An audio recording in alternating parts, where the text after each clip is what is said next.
Hello, and welcome back to Zenin Fanfics. Today we're starting an exciting new series. What if Kitsune Deku could swap gender? If you enjoy this video, please like and subscribe for more content.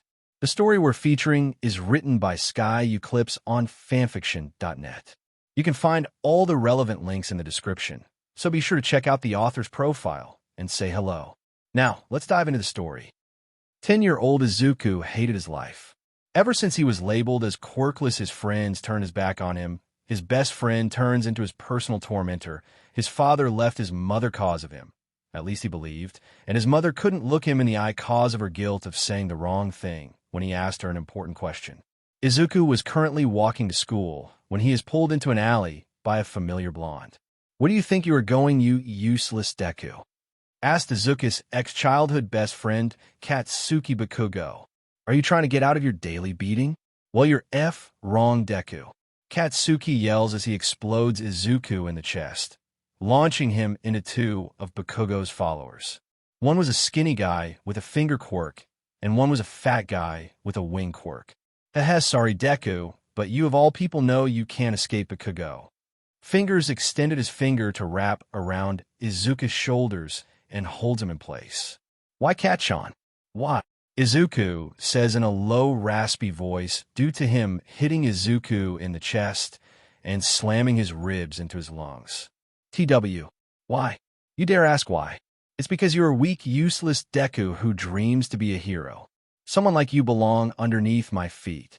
The strong survive this world, the weak need to be put down so they don't become a burden for those who are strong.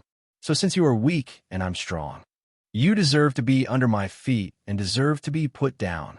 Bakugo yells as he holds his hand back for a couple of seconds before he comes swinging down and launches a really big explosion into Izuku's stomach area, sending Izuku flying about 50 feet before slamming into a building nearby and dropping to the ground, barely conscious and bleeding. "KK catchin' WI," Izuku whispered out as he is slowly slipping in unconsciousness, still bleeding a lot. Katsuki's followers' eyes widen in fear as they look back at Bakugo, who has a wide grin on his face looking down on the badly beaten and bloody Izuku. "Dude, I think that was too far." The boy with wings stuttered out as he realized that Bakugo has gone afar. "I don't care," Bakugo yells out as he savagely stares down at the beaten and bloody boy. "He is a Deku. He deserves our beaten up and torn down. If he can't learn that lesson, then he should die," Bakugo says, not even showing any remorse for beating Izuku so badly that he was sent into a wall and ended up on the ground bleeding with an indent of his body in the wall. "And we should get out of here," Fingers said as he and Wings ran as fast as possible away from the murderous-looking Bakugo. "Dash, you are trash, Deku, you belong under my feet like this," Bakugo yells as he plants his foot onto Izuku's already bruised-up face. "You want to hear something?" Bakugo leans down, so he right next to Izuku's face. "You should just disappear. Me, the school, and most importantly Annie Inko will all be just happy if you disappear forever, Deku," Bakugo says as he laughs and walks away, letting the already beaten Izuku wallow in shame of being put down. Izuku just laid there looking up at the sky that was covered in clouds as it was slowly starting to darken and rain. After what deemed to be an hour of just laying there, all Izuku could do was just look up cause Katsuki damaged his body more than Izuku first assumed. As the raindrops fell, Izuku could feel himself crying. "Why?" Izuku asks to tie sky above, knowing nobody and nothing would respond. "Why is it me that has to suffer this fate?" Izuku says as he is full-on crying while having the rain pelt his body with its heavy drops. As Izuku feels himself slipping into unconsciousness, whispers out, "I wish that I had the power to." Izuku's lips move without making a sound as his body becomes limp. Before Izuku faints, he hears a bodiless voice whisper back to him, "I shall grant your wish." Darkness. That's all Izuku saw as he closed his eyes after hearing that ominous voice saying they granted his wish. My wish, what was it? To live? To finally get a quirk? I can't remember, Izuku thought to himself as he drifted through the darkness of his mind. "I can answer your question for you, Izuku Midoriya. The bodiless voice said to Izuku. Oh, thanks. Wait, who said that? Izuku asks as he looks around the seemingly empty void. All right, you can't see me. Wait a second. The bodiless voice says as light floods Izuku's mindscape and blinds Izuku. When the light dies down, Izuku finds himself in a field of flowers. After looking around for a bit, Izuku sees a tall sakura tree with a fox underneath it. Seems you noticed me. Not a lot of people find me that fast. Izuku jumps to his feet after hearing the voice again and looks for where the voice is coming from and slowly lowers his eyes to the fox. Are you the one who is speaking to me, fox? Or am I going crazy and just talking to a fox? Izuku asks both to the fox and to himself, waiting for a response. Yes, kid, I'm the one talking to you. The fox says in Izuku's mind. Don't ask how since they're in the mindscape, causing Izuku to jump again. I know you have a lot of questions, but I'll ask mine first. So Izuku, do you truly wish for a quirk? The fox asks as it slowly approaches Izuku. Wish? I do wish for a quirk, but it's impossible, isn't it? Izuku asks as the fox stops in front of him and sits down. Who are you, little fox? Izuku asks as he sits down to be somewhat level with the fox that is bigger than Izuku first perceived. Yes, introductions, I forgot about that. You can call me the fox if you wish. I'm a forgotten deity from a long time ago. I no longer remember my true name, unfortunately. The fox says, causing Izuku's eyes to widen due to shock of a deity forgetting their name. How can a feisty FO dash forget their name? Well, that answer is simple. If people forget about a deity L, then said deity will either forget about themselves or just simply disappear. Izuku's eyes widen again, cause he never thought that a deity can forget about themselves because of people forgetting about them. Unfortunately, the existence of quirks have made people forget about us deities. But is it that simple that quirks have weakened deities so much that they disappear? Yes, it's that simple. Izuku's eyes are full of worry and fear cause he is worried about the small deity in front of him. It's gotten so bad that almost all of us are just gone. How many? How many are left? Izuku asks. It's just me. I'm the last one. The fox says as he suddenly feels Izuku hug them. What are you doing, human? The fox asks in a questionable voice. I'm sorry that you are alone. Izuku says as he continues to hug the fox for a solid 10 minutes before letting it go. Can you actually grant my wish? Izuku asks, afraid of the rejection. Yes, I can. Please lower your head so I can bestow you the powers of the Nine Tails. The fox says as it raises its paw. Yes, sir. Izuku says as he bows his head to the fox. All right, then let me start. The fox says as it lowers its head on the boy's head. I bestow the rest of my power into a quirk for this bot with the power of the ever-changing Nine Tails. The fox says as it lets some of the ancient fox warriors/heroes enter the boy. When the fox sees two specific spirits, he widens his eyes as it didn't expect them to accept the boy. It is done. Now for some warnings. First one is that you're going to have to understand the forms on your own. The more you understand the form, the more potential is unlocked.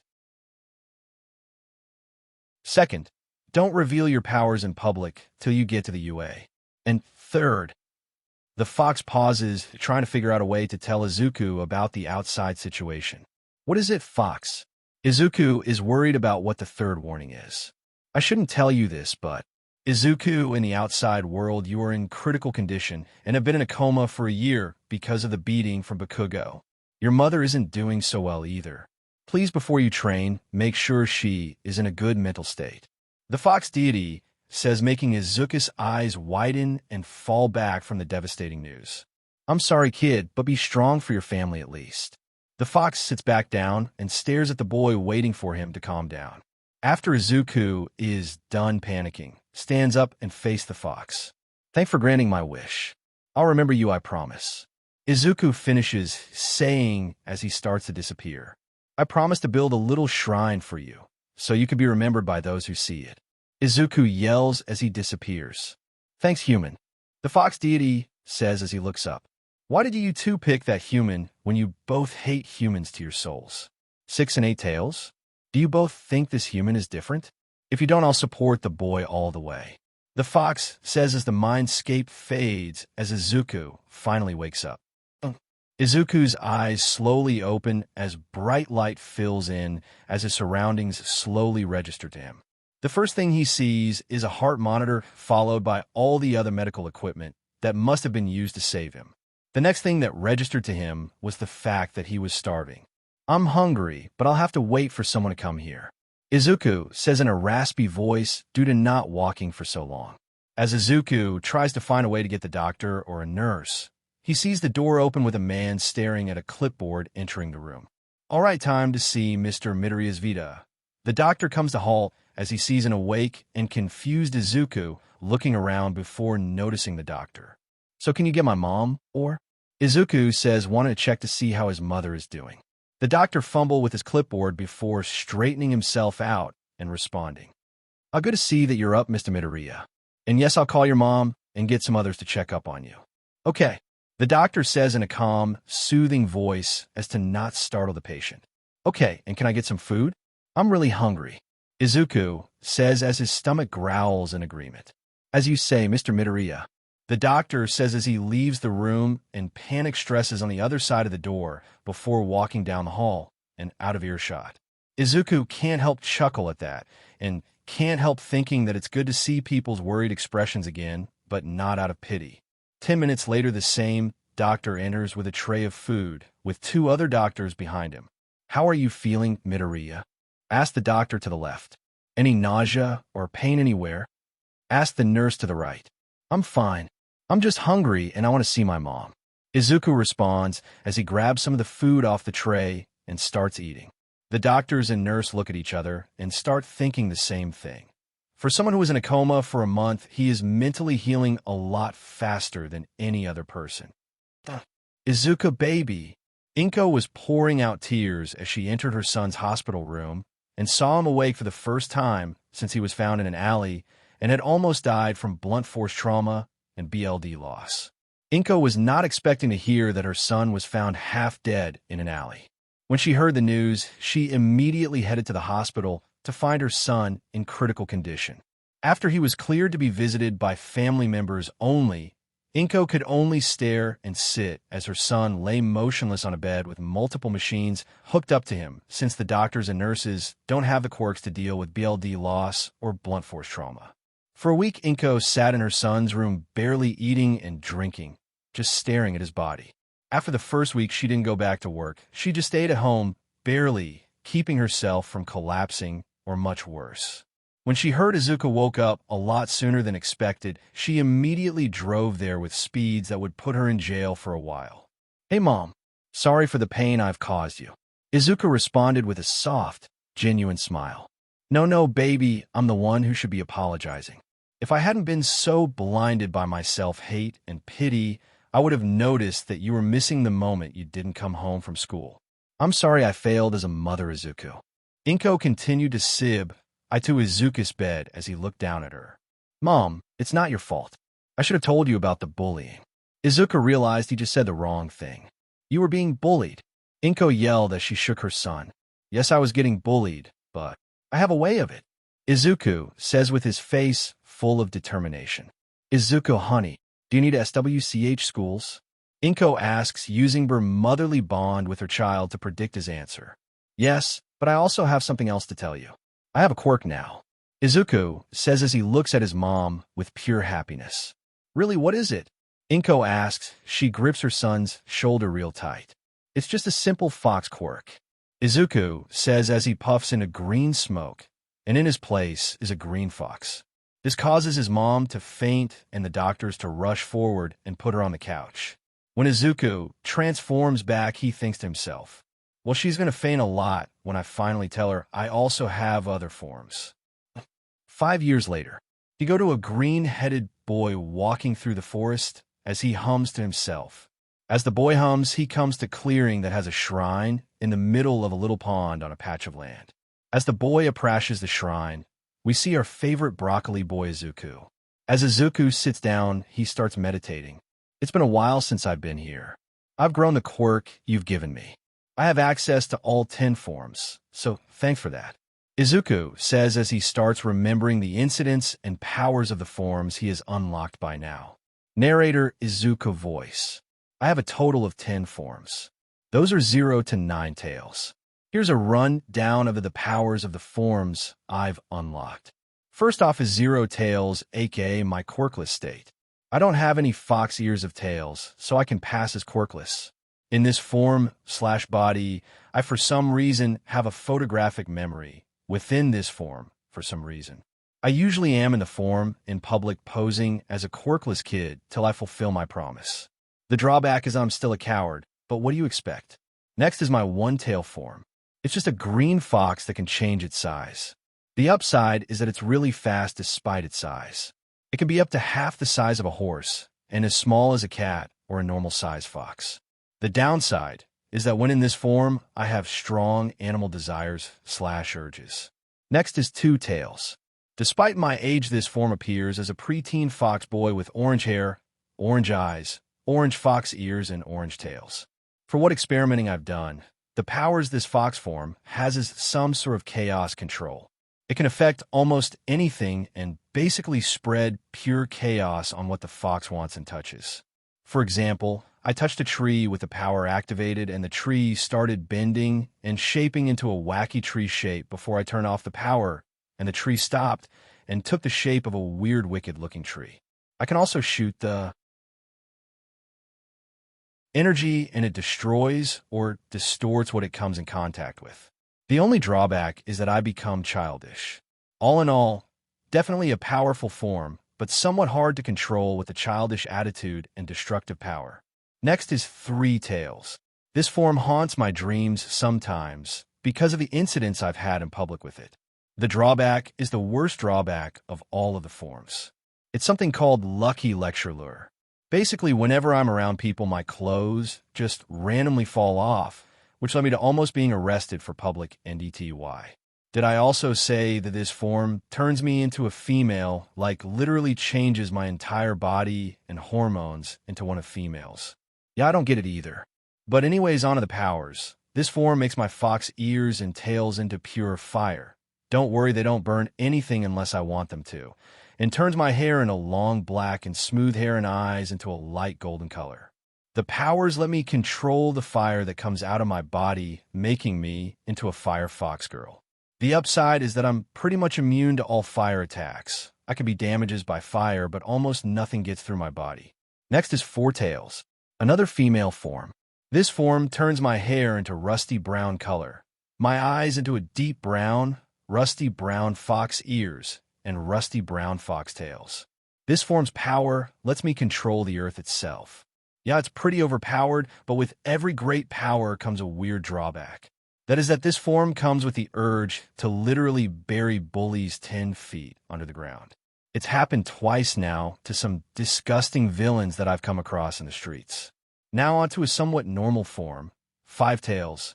It keeps my messy curly green hair and gives my green ears and tails. This form's power is to transform into anyone it touches. I can hold the transformation for 5 minutes until I go back to my natural 5 tails form. The drawback is that I have the urge to prank people with the transformations. Not much else to say. Next is 6 tails.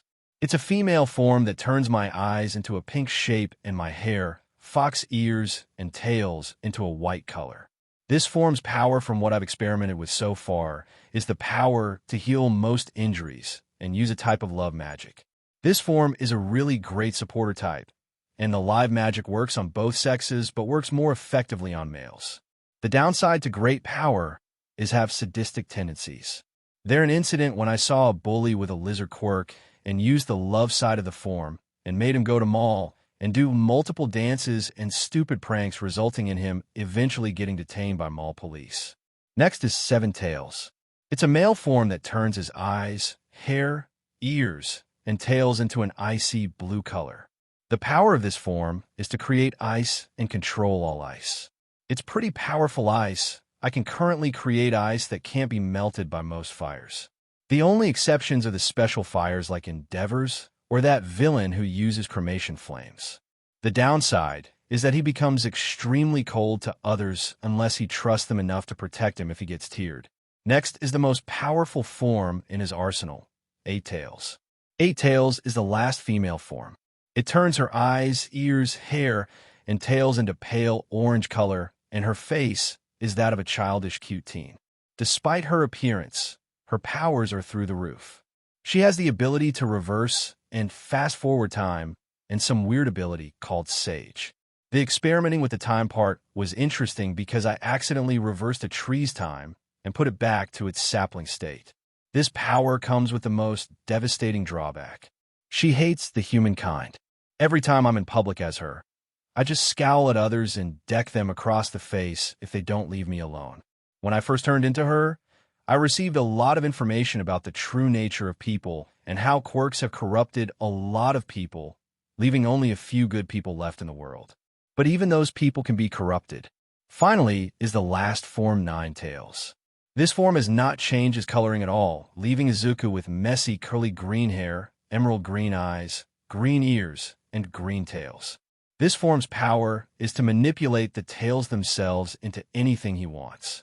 For example, like a club, sword, wall, or even a ball of hardened fur to protect himself. The only drawback is that he gets a bit of some anger issues from the resentment that builded up in Izuku over the years. There is also one last thing about this form. It has become Izuku's natural state, so if his quirk were to be shut off via Eraserhead or quirk canceling HNDCFFS, this would be the form he goes to. Stop inner dialogue. After an hour of meditating in front of the Fox Shrine, Izuku gets up and starts to walk away from the shrine.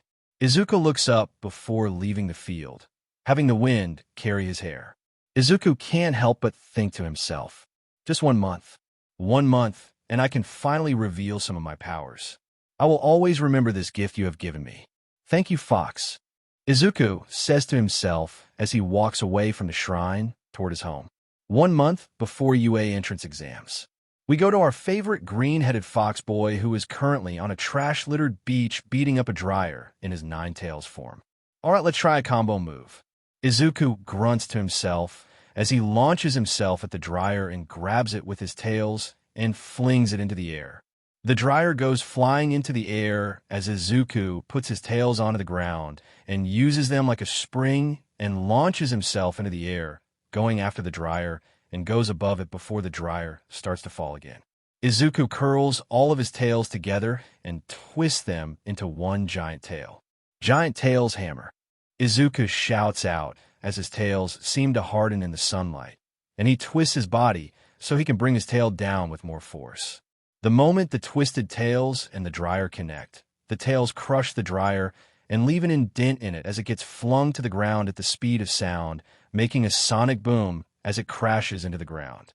Not done yet, Izuku yells as he uncoils his tails and puts his tails behind them. When they are behind him, he spreads them out and makes them grow while shaping the ends of the tails to take a fish shape and hardens it. Izuku then raises his hand in the air as he starts to fall and yells. Ultimate move, Nine Tails Sky Judgment.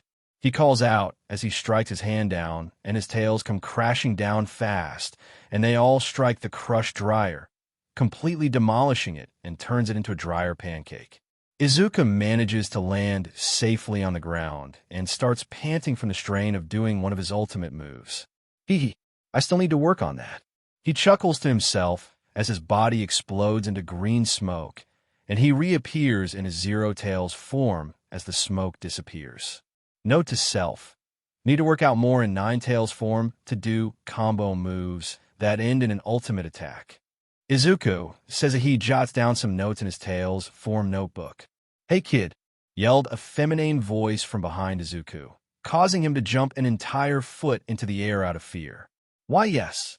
Izuku nervously stutters as he slowly turns around and faces a woman with long bunny ears dressed in a white jumpsuit. Mirko, what can I do for YU? Izuku stutters as he curses himself in his mind for the terrible drawback of being a big coward in his Zero Tails form. What you did to that dryer was amazing. It takes inhuman strength to achieve that level of destruction, those tails you have. Mirko walks up to Izuku, who is stumbling with his notes. Hey, what with the notebook, kid? Mirko asks as she reads the title. It's my notebook on my quirk. Izuku stutters out as he attempts to hide it, but he was too slow as Mirko swiped the book and started to read it. After a couple of minutes of Izuku yelling to give his book back and Mirko just ignoring him, she closes the book and gives it back to Izuku. You got one interesting quirk, kid. Say, are you trying to be a hero by any chance? Mirko raises her eyebrow, looking down at the boy, figuring he was in his last year of middle school. Why, yes, I am. I'm trying to get into UA. Izuku says with as much pride as he can in his cowardly body. Haha, I like you, kid. What do you say to a battle? Mirko bluntly asks, causing Izuku to step back by the invitation to fight one of the top 10 heroes. If you want, I'll help you get into UA. Mirko slightly smirks, knowing this kid could use any chance to get into the top hero school. I suppose I could fight, but what form should I use? Izuku mutters to himself, figuring Mirko couldn't hear him, but he forgot she has enhanced hearing. Hee. I say use your 3 or 9 tails. Your choice, but I'm attacking you in 5 seconds. Mirko says as she gets into a runner's position. Wait, let me think for a second. Izuku barely dodges a powerful kick from Mirko as he bursts in a cloud of smoke. Well, it looks like the fox has taken up my challenge. Mirko was interrupted by the searing pain flaring up her leg as she looked down and saw a fire tail looped around her legs, slightly burning her. Mirko smirks as she looks up to the dissipating smoke and sees a slim girl with long black hair, golden eyes, and fox ears and 3 tails, all of which are on fire. I see you choose your 3 tails form, but I'm actually surprised that it did turn you into a girl. But I can't wait to see what you're made of, fox. Mirko grins as she rushes at the fox girl and goes for a downward axe kick.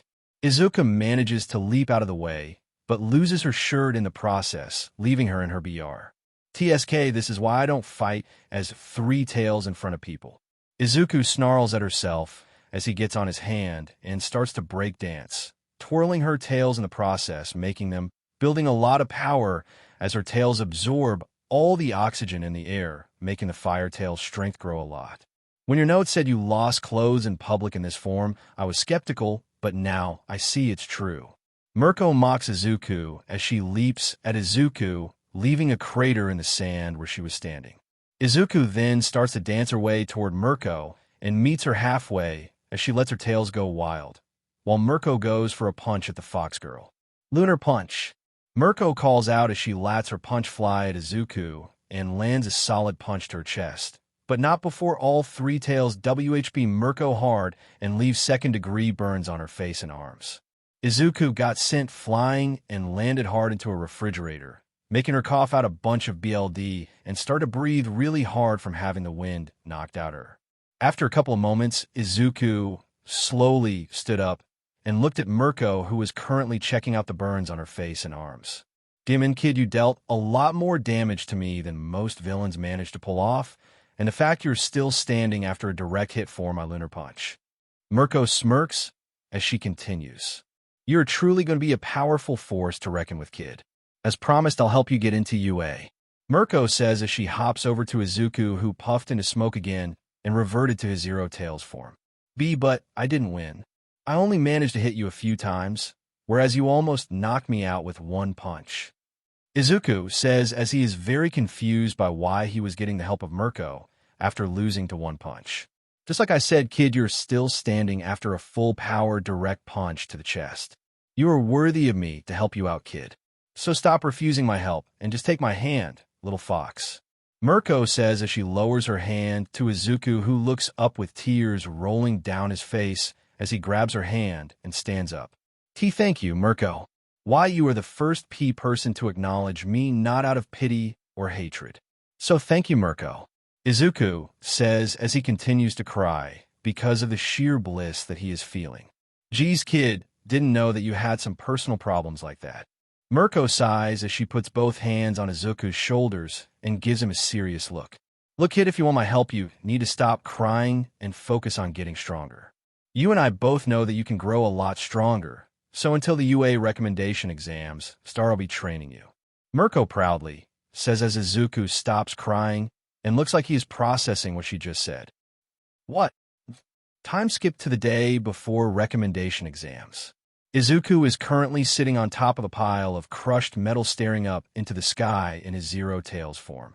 How long are you going to hide from Mirko? Izuku calls out as he turns his head to a pile of trash.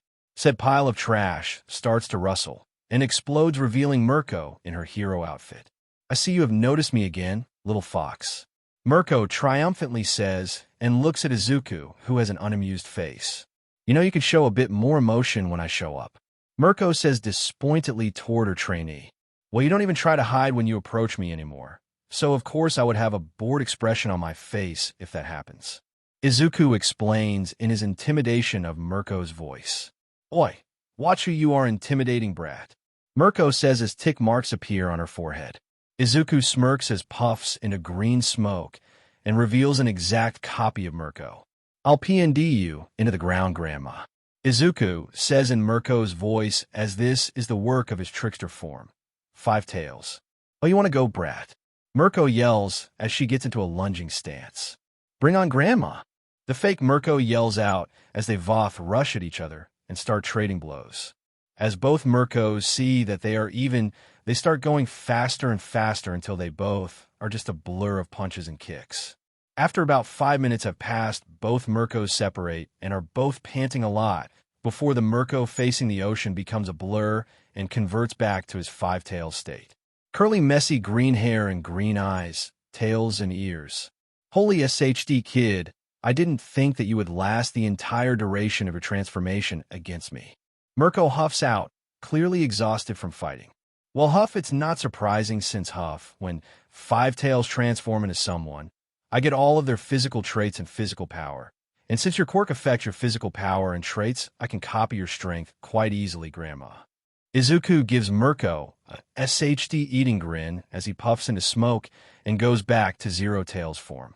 Stop calling me Grandma, you dim-in brat. Mirko huffs as she gives Izuku an evil eye. Sorry, but not until you stop calling me a brat, Grandma. Izuku says as he keeps his SHD eating grin on, knowing he won the argument. Mirko takes a second to process before she gives out a sigh of defeat before giving Izuku a serious look. Listen, Izuku, are you sure you are ready for the recommendation exams tomorrow? Mirko genuinely asks her trainee.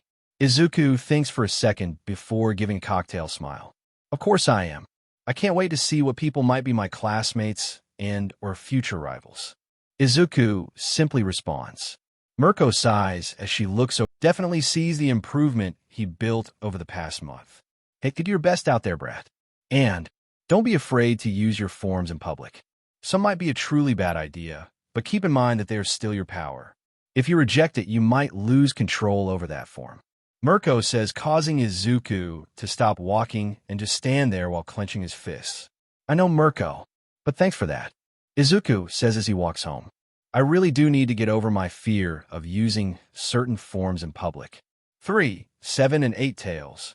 Will I ever use you in public? Or will I just cast them away? No, I will use them soon, but there's always going to be that fear. Izuku reminds himself as he reaches his home. He breathes in and out before opening the door. Mom, I'm home. Day of the recommendation exams. Mom, I'll be heading out. Izuku yells as he puts on his special gender-changing clothes that he bought when he found out that he can SWCH genders. Be careful out there, sweetie.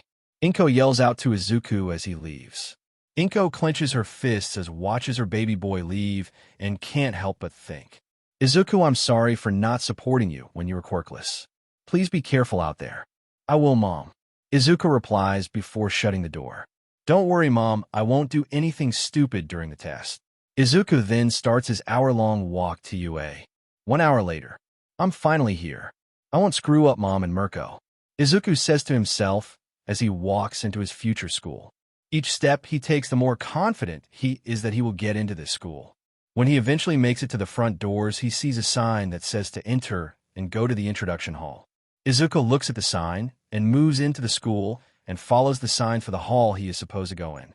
On his way to the hall, Izuku starts coming up with a list of people he knows who will be recommended to these exams and can only think of 2 people who would even make it in. Momo Yaoyorozu and Shoto Todoroki. They're the only one I know of that are being recommended and will make it to Tai Hero course. Who knows, I might run into others I'm not aware of. Izuku says to himself as he comes to the hall doors. Izuku breaths in and out before opening the giant doors and entering the room. Upon entering, Izuku sees the two he predicted to pass already here, plus a bunch of people Izuku didn't recognize. Hello, little listener. Please state your name, Quirk, and who recommended you. The hero known as Present Mike yelled out, causing Izuku to jump a foot in the air.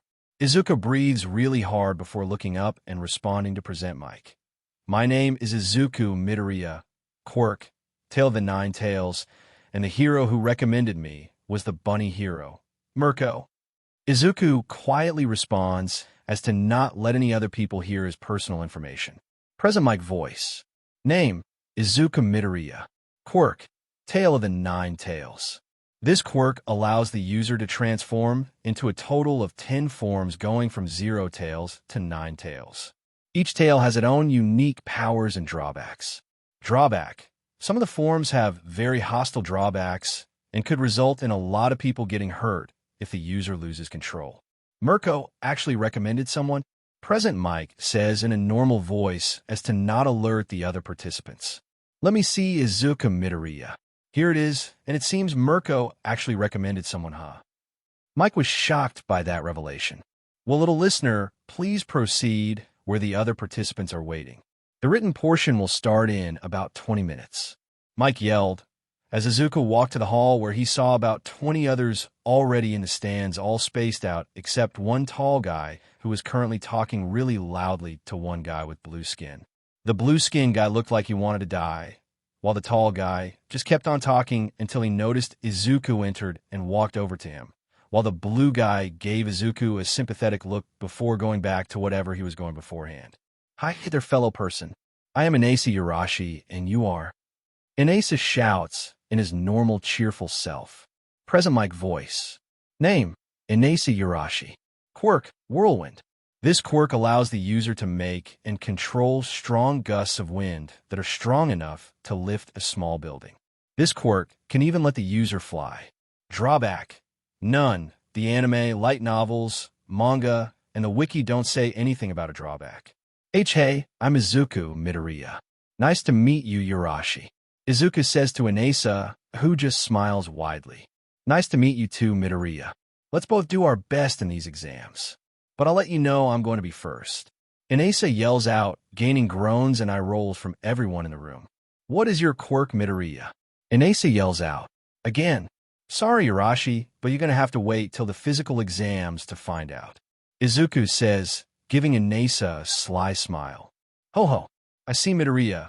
Well then, let us both do our best in these exams. Inasa yells as he and Izuku both head over to their seats.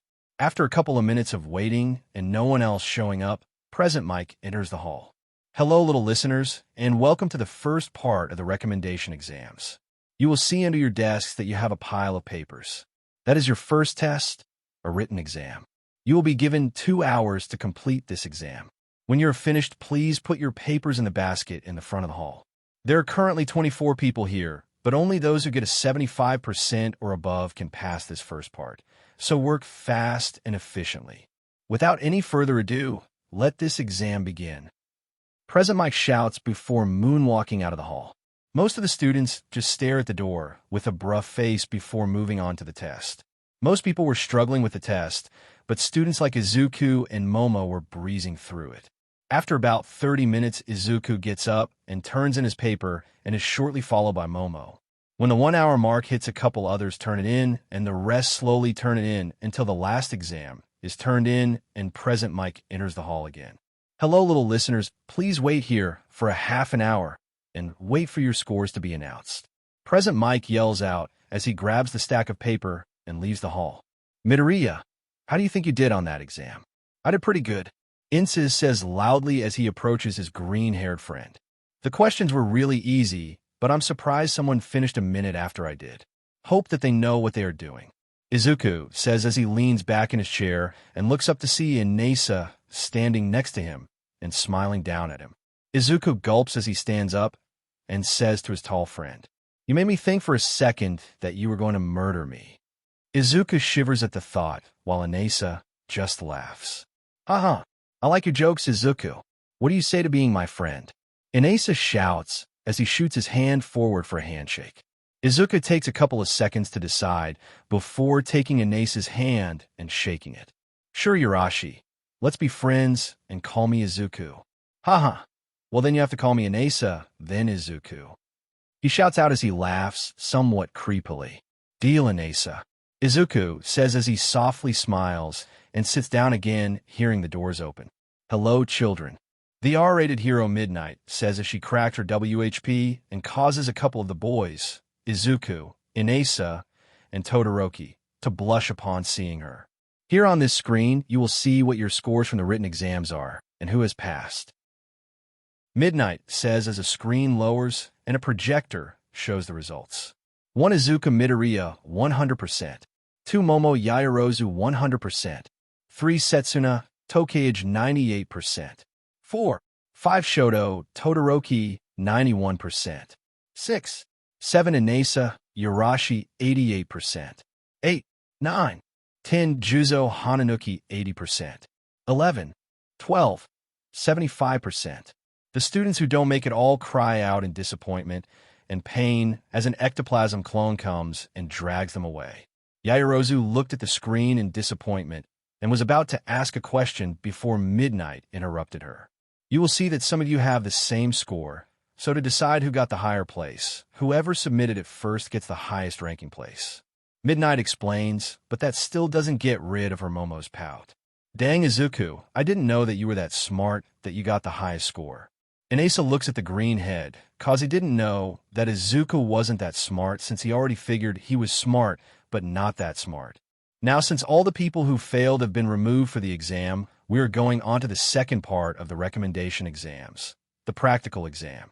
Midnight calls out as she starts to walk away, and all of those who pass follow her to the second portion of the exam.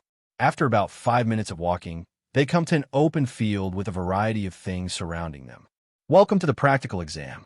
Today for you guys, we have a race that lets us see you combat skills, strengths, and strategy. This race has 5 parts: the fall pit, a jungle maze, a climbing cliff, a fight against a bunch of ectoplasm clones, and for the last stretch, a 1,000-meter dash to the finish line. For the fourth part, you must defeat a total of 5 climbs before moving on.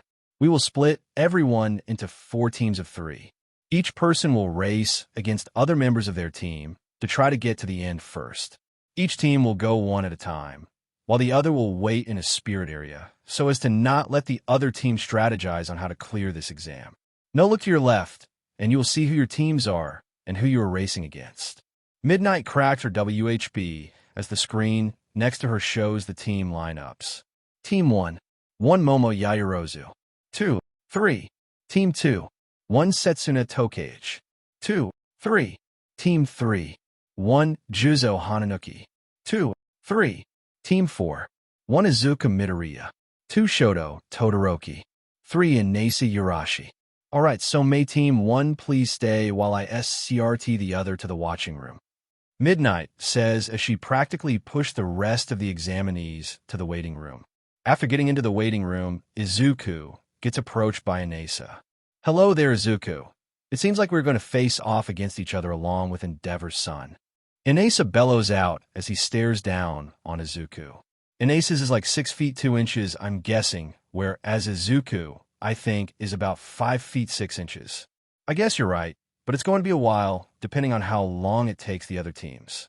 Izuku bluntly says, as he just wants to sleep right now to gain as much energy that he knows he is going to expand while doing this.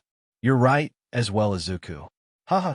Inasa laughs really loudly as he pats Izuku's back really hard in what Izuku assumes was meant to be gentle pats, but figures Inasa didn't realize how hard his pats were. After about 10 minutes, Team 2 was called, and after another 10 minutes, Team 3 was called, and finally, after another 10 minutes, it was their turn. May Team 4 please exit the waiting area and enter the race. Midnight calls out as all 3 of the boys follow Midnight to the racing field. Please go to the starting line, and we'll tell you boys when to go. Midnight yells out as all 3 boys get into position. Good luck out there, you two. Inasa shouts at them. Good luck to you, Inasa. Izuku replies as he prepares to transform. Shoto just looks forward and ignores the other two. Ready now, 3, 2, 1. Midnight calls out as Izuku gets on all fours, confusing the other two. And go! Midnight calls out as a burst of smoke erupts out of Izuku, blinding both Inasa and Shoto.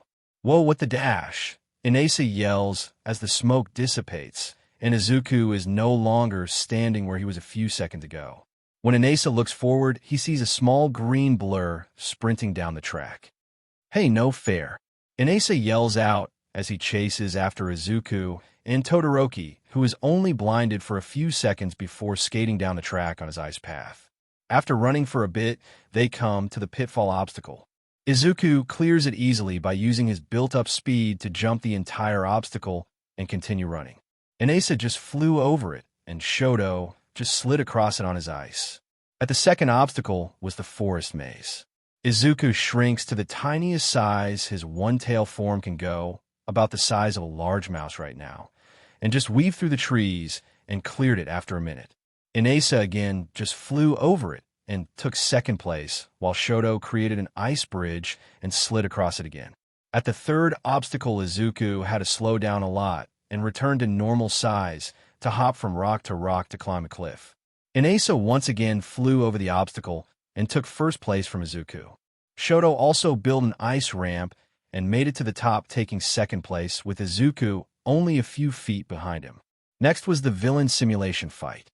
Inasa just used his wind to rip through 5 clones and blew away the others that were in his path and flew toward the final part. Shoto used his ice to piece a couple of clones and made a gliding dash toward the last section.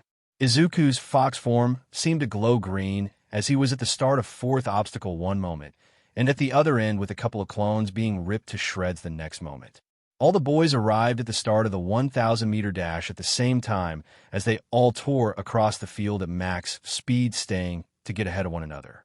When it looked like they were at a tie at the last 100 meters, they all made a dash and looked like they all crossed at the same time. Dang, that was the best competition I've ever had. What do you say, Izuku and Todor dash? Inasa froze as looked at Shoto and saw a very hateful look in his eye as he was glaring at the scores on the board and saw he placed 3rd in the race. The same hateful look that Endeavor gave Inasa all those years ago.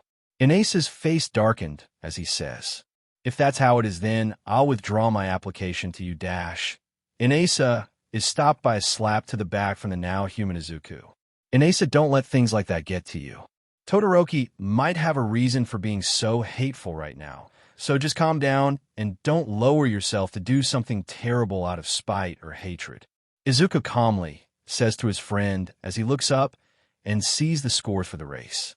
First, Inasa Yurashi 5 minutes 21.01 seconds. Second, Izuku Midoriya 5 minutes 21.02 seconds. Third, Shoto Todoroki 5 minutes 21.03 seconds. Congrats, Inasa, you won this race. Izuku softly claps for his friend, who stares at the board in shock. Only won by 1/10 of a millisecond. Hee. Dang, I knew that you were an interesting person, Izuku. I'm glad that you're my friend. Inasa shouts as he slams his head into the ground and makes it crack. I'm happy that you're glad, but aren't you hurt by doing that? Izuku asks out of concern for his new friend. Not at all. It didn't hurt a bit. Inasa shouts as a bit of BLD rolls down his forehead. Izuku can only give him a neutral face look as all 3 of them are escorted to the final room. I see that you all have made it back, and in record time as well, congrats. Midnight says as an ectoplasm clone walks in the room and gives her a sheet of paper. Ahem. Now for the final and who will go to which hero course class, and who will just have to go to another school. For Class 1A, we have Izuku Midoriya, Shoto Todoroki, Inasa Yurashi, and finally Momo Yaoyorozu. Midnight announces as Izuku and Inasa give a smile, whereas Momo just lets out a sigh of relief, and Shoto just glares into space. Now for Class 1B, we have Setsuna Tokage and Juzo Hananuki. The rest of you, I'm sorry, but you didn't make it into UA. Please leave the school grounds in the next half an hour, or we will SCRT you out ourselves. Midnight cracks are WHB as several students leave the hall grumbling about how bad they did or how unfair the practical exam was. Now then, for you all, let me say on behalf of the entire UA staff, welcome to your hero, Academia. Midnight cracks her WHB again and lets the faces of the students light up and cheer. Ha ha ha ha ha. Yes, I made it into UA. Inasa shouts at the top of his lungs while looking at the ceiling and causes the building to shake a bit from the massive sound wave. He see that Mirko, Mom, and Fox I made it in. Izuku says to himself as he can't help but grin. Shoto just glares into empty space, glaring at what no one knows. I really deserve 1A. Momo looks up and can't help but feel disappointed in herself for being called last for 1A. Yeah, anything works for me as long as I'm in UA. Setsuna says as a grin grows on her face as well. Oh man, why was I called last? Juzo coming at the fact that he was the very last one called. We're going to have a dormitory system installed this year due to the increased amount of villain attacks. You will be living in the dorms a week after school officially starts, so make sure to tell who you're living with this or you can't go to UA. Your recommendation students will come to school a day early and get a tour of the building and a summary of your classes. Midnight explains to the students who all look at her in shock or relief or a mixture of both. For those who want to watch the normal entrance exams, please show up 10 minutes before the gates open for the normal students. And with that, you may all leave, and once again, welcome to UA. Midnight says to the students who all turn around and leave UA. When they all exit, UA Inasa walks up to Izuku. Hey Izuku, let's exchange our phone numbers so we can contact each other. Inasa shouts out to Izuku, who is about to head to the train station. Sure, why not? Izuku responds to Inasa as he grabs his phone and exchanges his number Inasa. When they're done, they both head their separate ways home. As Izuku waits for his train to arrive, he can't help but look up with some tears in his eyes. Mom, I made it. I won't ever be weak again. When you're the one close to breaking down, I'll be there, don't worry. Izuku clenches his fists as he walks onto the train that arrived. This is my first step. I won't ever let this moment go to waste. Thank you, Mirko and Fox, for giving me this opportunity. Izuku says to himself as he looks up and can't help but give a wide smile. Tails Power Update. 0 Tails. Passive IQ. Izuku in this form has the IQ score of 275. 1 Tails. Special move, Speed Burst. Allows Izuku to glow green and give off a burst of speed that rips apart everything in its path, no matter the hardness or thickness of the object or person in front of him. Izuku can control the sharpness and power of the slashes.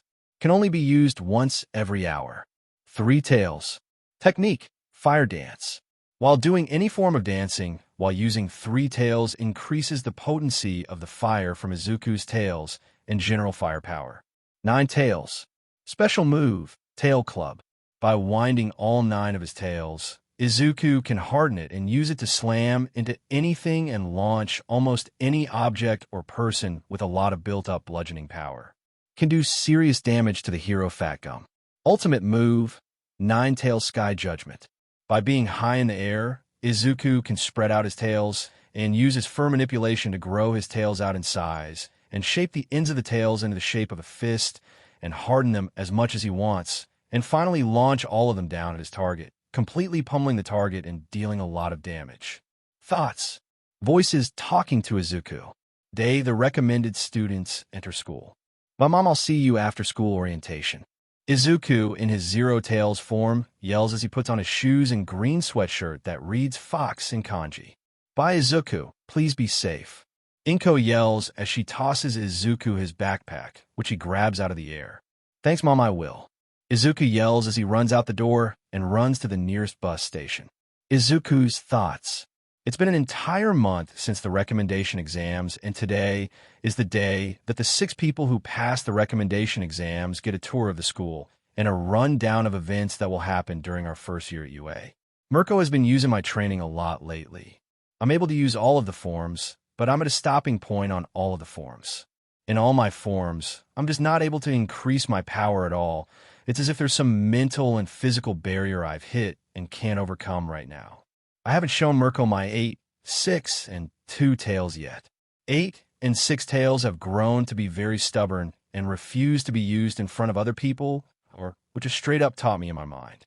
2 tails can kill someone if they are hit with the chaos energy I can use. When we spar, I'm able to defeat Mirko with 4 tails because I don't ever let her get her footing and either crush or bury her underground until she gives up. I can match her with 5 tails, but can never fully defeat her. The rest of my tails can keep up for about a minute until Mirko either punches or kicks me in the gut, knocking the wind out of me and/or sending me into a nearby wall, leaving a me-shaped hole in the wall. Unfortunately, I know she doesn't go above 50% of her true power, so me defeating her doesn't really mean anything meaningful. End of Izuku's thoughts. 20 minutes later, Izuku finally gets off his bus and is immediately met by a huge figure. Izuku, good morning, how are you? Inasa yells as he walks toward Izuku. I'm good, Inasa. How are you doing? Izuku says as he is slightly startled by Inasa's loudness. I'm fine, but more importantly, I'm excited for getting this tour of the school, are you? Inasa bellows as he and Izuku start walking toward UA. Yeah, it's going to be exciting. I can't wait to see who is in our class for the normal exams. Izuku says as he daydreams about the amazing quirks they have and the amount of notes he will write down. Yeah, I bet there will be at least one who is strong like me, you, and Todoroki. Inasa bitterly says as looks forward with a dark look on his face. Izuku looks at Inasa's dark look and sighs as he jumps and smacks the back of Inasa's head. Don't let what happened in the past hold you back, Inasa. People can change, but it's not easy if they're set in their ways. So don't become obsessed with your hatred, okay? Izuku looks up at Inasa with puppy dog eyes, who looks at Izuku and instantly falters and turns his head around in embarrassment. Fine, but I won't forget. Him, Inasa says as he grips his hand hard. Let's not get distracted. We still need to get to UA for the tour.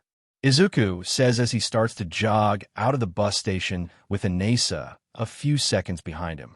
Izuku and Inasa turn their run to UA into a race and run/sprint all the way to UA. Izuku ends up winning by a large margin because of his fit with Mirko. Damn in Izuku, you run fast without that quirk of yours.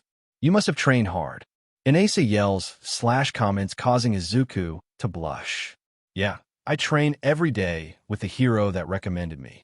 Izuku responds as he rubs the back of his head as he and Inasa toward the UA entrance that is right in front of him. Izuku's face darkens as continues to talk. I say train, but I was more like hell.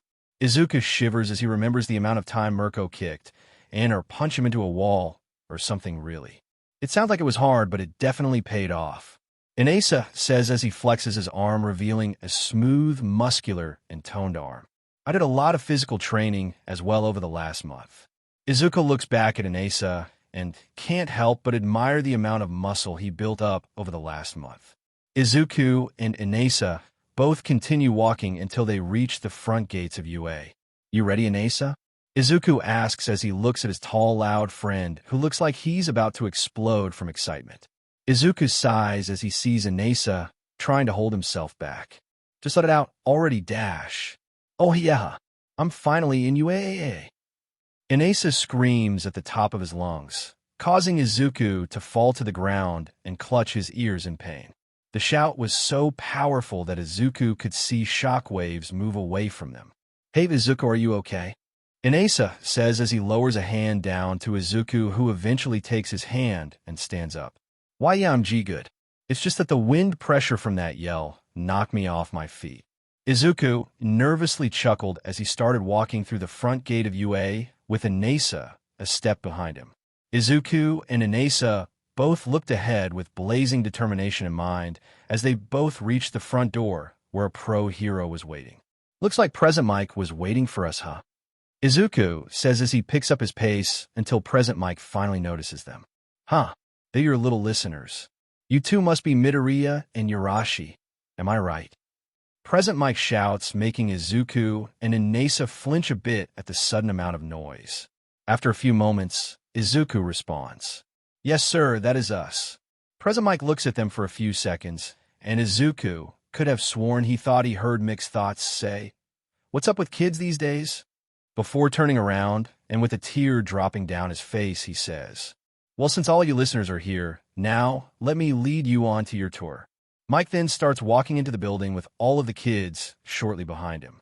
Izuku looks at all of the other students before his eyes lands on Shoto Todoroki, but every time he tries to engage him in a conversation, Present Mike keeps on interrupting him, yelling out different parts of UA and their teachers for the next 3 years. If they made it that far, just a warning for you young ones in 1A. Your homeroom teacher loves hazing his new students. Present Mike says, as all of the recommendation, students look at each other with worry because of that bizarre warning. And with that, we are done with our tour. Feel free to talk for a bit, but please leave in the next 30 minutes. Thank you, and goodbye, little listeners. Mike shouts before turning around and running away. Everyone stays still for a few seconds before Momo speaks up. Since we have time, let's get to know each other. She suggests as Shoto looks around like he wants to get out of there, but can't find his driver yet, so he sighs and looks at everyone else with a face that reads, "I don't want to be here. I'm out of here. See you guys later."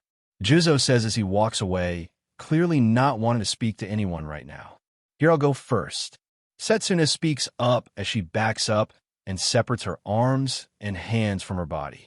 "My name's Setsuna Tokage, but call me Setsuna, and my quirk is called Lizard Tail Splitter." Present Mike voice. Name, Setsuna Tokage. Alias, not applicable. Quirk, Lizard Tail Splitter.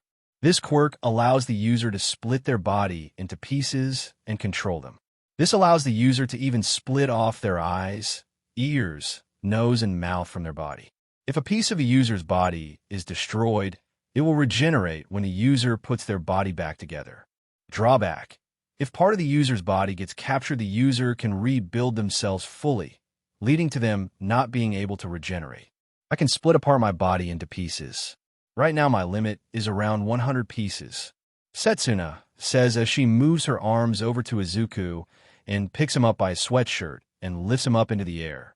"That's a cool quirk," Izuku says with stars in his eyes, and picks up a notebook and pen out of thin air and flips to the nearest item page and starts writing down notes at an insane speed, making everyone look at him in confusion and shock. If a piece of your body gets destroyed, do you regenerate it? And if so, how long does it take? Setsuna looks at Izuku with confusion written on her face before awkwardly chuckling and responding. "Yeah, I can regenerate my missing pieces, but I need to assemble the rest of my body to regenerate. The more pieces I'm missing, the longer the regeneration," she says as she puts Izuku back on the ground and walks over to him and puts her arm on his shoulders. "What's your quirk, Broccoli Head?" Setsuna asks in a teasing tone, but it doesn't seem to even affect Izuku. "Oh, my name is Izuku Midoriya, but please call me Izuku. My quirk is called Tail of Nine Tails. It allows me to turn into a total of 10 forms. 9 forms are the fox forms, while the 10th form is my quirkless state.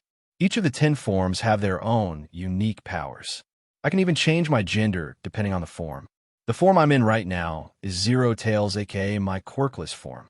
The powers of this form are supreme IQ and self-thought acceleration." Izuku explains as he continues to write things down as he is talking. "That's definitely interesting," Momo says as she studies the timid boy in front of her. "So that's how you got a 100% by using your IQ powers. So the only one who actually got 100% without using a quirk to help them was me." Izuku could practically see her ego grow and was about to say that he didn't even use the IQ part of his powers, but decided not to. "I think I'll call you Foxy from now on." Setsuna 10 says as she gives Izuku a SHD eating grin, who in turn gives her a "I don't give a F" look, as expected from one of my powerful friends. Inasa says with excitement, while Shoto just glares at everyone as his family car drives up and walks to it without saying a word to anyone else. All 4 of them talk for a few more minutes before Momo's and Setsuna's rides come and they leave. Inasa and Izuku walk to the train station before waving to each other and go their own separate ways. This day has been fun, but I know that something bad will come for me tomorrow. Having increased intelligence from 0 Tails and infinite wisdom from the Sage ability from 8 Tails makes it impossible to ignore the signs of irony. What a bother. Izuku mumbles to himself as he walks onto his train. Halfway through his ride, Izuku looks up as the train exits a tunnel, and he sees the city with the evening light hitting the buildings at the right angle that a few people on the train take out their phones and start taking photos. As much as this scene is appealing, the truth is that it's only appealing because of the amount of pollution the filthy humans cause. This world has been and will always be ruined, and there is no way to fix it. A soft, feminine, childish voice says in Izuku's head. Izuku can't help but sigh and silently nod. I can't help, fully agree. This world will forever be ruined in more than one way. First day of UA. While rushing to his first day of UA in his school uniform, Izuku makes it to the train station on time. While traveling on the train ride to UA and his meet-up with Inesa, Izuku has his eyes closed as he is in deep thought. I wish I could reveal my true powers, but I know that I need to keep a lot of my powers hidden.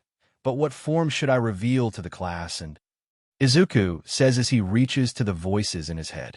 I think the only forms for right now you should use are 0, 1, 3, 5, and 9 tails. That being said, since I'm 9 tails, try not reveal your whole hand while using my form. A gruff male voice says with a bit of anger. Only use 2, 4, and 7 tails if you really need to, but never use me or 6 tails since we're your trump cards. The feminine, childish voice adds, I was thinking the same thing. Thanks, and Izuku says to the voices as he walks out of his train and is met by the screaming and bulky figure of Inesa. Izuku, you ready for UA? Inesa yells out so loudly that everyone in the train station either flinches hard or drops to the ground because of either the air pressure or the pain of Inesa's loud yell. After straightening himself out, Izuku manages to say, yeah, I'm totally pumped up for this, but at the same time I have a strange feeling that there is something dangerous waiting for me there. Izuku responds as he goes from talking to mumbling toward the end of the response. Me too, Izuku. Inesa says, completely missing the dangerous part. Izuku can't help but sigh and admire his friend's confidence, even if it came with his slight airheadness. Let's just get to UA and start our hero careers. Izuku says with a big smile and starts to exit the train station with Inesa, but not before turning around and yelling, sorry for the disturbance. We are just excited for high school. Izuku then turns around and explodes into smoke and turns into his one-tail form. Why are you a fox right now, Izuku? Inesa asks as Izuku climbs up his back and sits on top of Inesa's head and on his hat. Haha, so you want to ride, huh? Well, I'll let you up there for now, but you need to get off when we get to UA. Inesa says as he feels Izuku tap his head with his paw, indicating he understands. Well, then I'll walk there so as to not knock you off. Inesa says as starts walking to UA with Izuku on his head, looking around as he walks. During the walk to UA, Inesa was just looking around and talking to the fox that was Izuku on his head, while a bunch of people were whispering stuff like, dang, look at that tall guy. Is that a fox on his head? To why is there a green fox on a tall guy's head? After a couple more minutes of walking, Izuku jumps off Inesa's head and explodes into smoke and stands up in his zero tails form when they get into eyesight of the UA gate. About time, Izuku. I was getting so many weird looks by having a green fox on my head. Inesa chuckles at the amount of weird and bizarre looks people were giving him. Well, let's get going and find the 1A classroom. Izuku says as he walks toward UA. Watch out. Someone yells from behind the two boys, and only Inesa was able to step out of the way on time and dodged a pink missile flyby, but unfortunately Izuku wasn't so lucky, and both he and the pink person went flying. Yuji. Izuku groans as he opens his eyes and sees a pink-headed girl with crosshairs in her eyes looking at him. On top of him, Izuku was too shocked to say anything, but the girl on top of him sure wasn't. Hey there. Sorry for crashing into you, my bad. But are you going to the hero course? Because if you are, make me your engineer. My name's Mei Hatsumi, the heir of the Hatsumi Support Company. Mei quickly says as she stays on top of Izuku, who is still processing the information. Hey, I'm in the hero course as well. Does the offer extend to me as well? Inesa says as he grabs Izuku's head and picks him up and brings him to his feet, as Mei stands up as well. Of course, big guy. Mei says with a wicked grin before she turns her head back to Izuku. You were the fox on top of his head, right? May says while pointing at Inesa.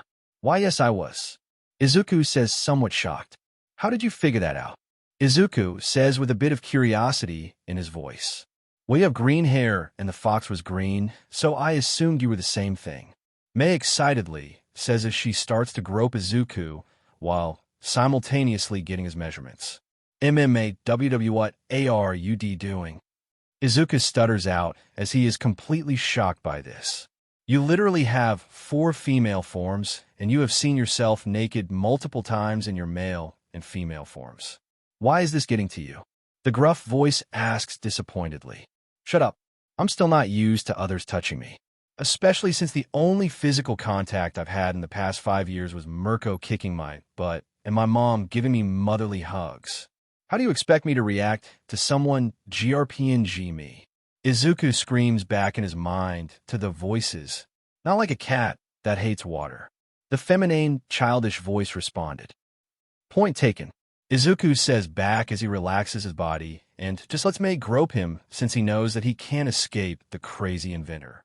After 3 minutes of just standing there with everyone looking at May, who is GRPNG Izuku, May finally stops. Thanks, Foxy, I'll see you later. May says as she bolts off toward the support course with yelling. It's time to make some babies. Both Inesa and Izuku look at each other, and both silently agree to not talk about what the crazy woman said. Well, we should get a class before the bell rings so that we aren't late on the first day. Inesa suddenly says as he grabs Izuku's uniform collar and basically drags him inside. After dragging Izuku up 3 flights of stairs and making a bunch of wrong turns, Izuku finally says, Inesa, the first-year students are on the first floor, and we're on the left side of the school. Inesa looks away, embarrassed, and laughs it off as he drags Izuku back downstairs and through the halls with a lot of people giving Inesa and Izuku very confused looks, but just let it go since Izuku didn't seem to be struggling against Inesa. Round the corner, and on the left there should be the 1A classroom. Izuku instructs Inesa, who is still dragging Izuku, around a corner and comes to a stop in front of a very large door with a very large one on the door. Dang, that's huge, is all Inesa said as he pushed open a large door and was met with pure chaos. As he was still dragging Izuku, Shut up, F4 eyes. A familiar loud Pomeranian shouted at a blue-haired teen with glasses on who seemed to be doing some form of demon hand chops. My name is Tinya Ilda, and that is very disrespectful. Were you a foul-mouthed delinquent? Ilda yells back as he continues his demonic hand chops. Dim in it, those two aren't pretty girls. A short purple-headed midget muttered out that was barely heard over the chaos the class was causing. As Inesa continues to look at his new class with a look of excitement, Izuku carefully looks around the room and tries to see who will be a troublemaker and who will be a nice person. But as he was looking around, he was a big yellow caterpillar that with closer observation was a yellow sleeping bag with a hobo-looking guy's face sticking out of it. When Izuku's and the hobo's eyes met, the hobo motioned for Izuku to keep quiet about him, so Izuku looked the other way and saw none other than his ex-best friend / ex-bully. Katsuki Bakugo. Hello everyone. Nice to meet you. Inesa yells out, causing all other conversations to stop out of being startled but the sudden yell. Tisk, no one cares, Baldy. Katsuki says as his eyes study the new arrival and his eyes widen when he sees the familiar green fluffy hair of his ex-friend / victim. He lets out a low growl as he starts to charge up his quirk. I am not bald. Inesa yells out as he takes off his hat and shows his buzz-cut hair. Hey Inesa, mind lifting me up or letting me go? Izuku speaks up so as to not be dragged across the room when Inesa finds his seat. Oh yeah, I forgot you were there for a second. Inesa nervously chuckles as he hauls Izuku up and lets him go. Izuku then spends the next 30 seconds straightening his uniform out before turning toward Katsuki. Hello Bakugo. Long time no see, friend. Izuku bluntly says while doing the air quotation marks around the word friend. Deku, how the hell did you get into UBSDRD? You weren't there at normal entrance exams, and no hero with any common sense would ever recommend someone as useless as you. Katsuki barks back at Izuku, who had to use all of his training to not shrink back after that comment. I don't care what you think, but I got in fair and square through the recommendation exams, so I'm going to take my seat before class starts. Izuku calmly says with a blank face as he walks past Katsuki, who was about to lightly blast his shoulder, but not before Izuku whispered, I wonder how UA would react to your illegal quirk usage on others and the fact you left me to die in an alleyway 5 years ago. As he walked by and caused him to freeze and look at Izuku with shocked eyes, but not long before it turned into a murderous glare. The two boys locked eyes and entered into a staring contest, made the air around them extremely tense. Nobody would dare to stop the two, unless you were insane and had a death wish, in which Inasa apparently did. Hey Izuku, you know this rude JRK? Inasa says as he somehow appeared behind Izuku, making some of the others to flinch back. Yeah, I do Inasa. He is my ex-childhood friend who ended the friendship over something as stupid as a quirk. Izuku says as he doesn't take his eyes off Katsuki, who momentarily pauses his anger before glaring back again. Inasa, sit down please, so I could do what we talked about when we got here. Izuku kindly asks as Inasa nods and takes his seat in the very back. You. Izuku says as he points at a French kid who seemed to be sparkling, who looks over at Izuku. Based on that belt you are wearing and the fact that you are literally sparkling, I say you must have a light-based quirk that shoots out of your belly button. Am I right? Izuku says all this while still staring at Katsuki, who glances over at the French teen, who give a nod with a shocked expression, while Katsuki's face melts into a fearfully half-pissed expression. Moving on. Izuku says as he continues to point at the pink alien girl behind the French teen. Based on your skin color, you most likely have an acid quirk that lets you shoot it out from all over your body. Izuku gets yet another shocked nod. Izuku continues down the line of students while giving guesses on what their quirks might be. A frog quirk. An engine quirk that lets you increase your speed in your legs. A 5-point contact quirk, but not sure on what it does. A tail appendage quirk. An electricity quirk. A hardening type of quirk.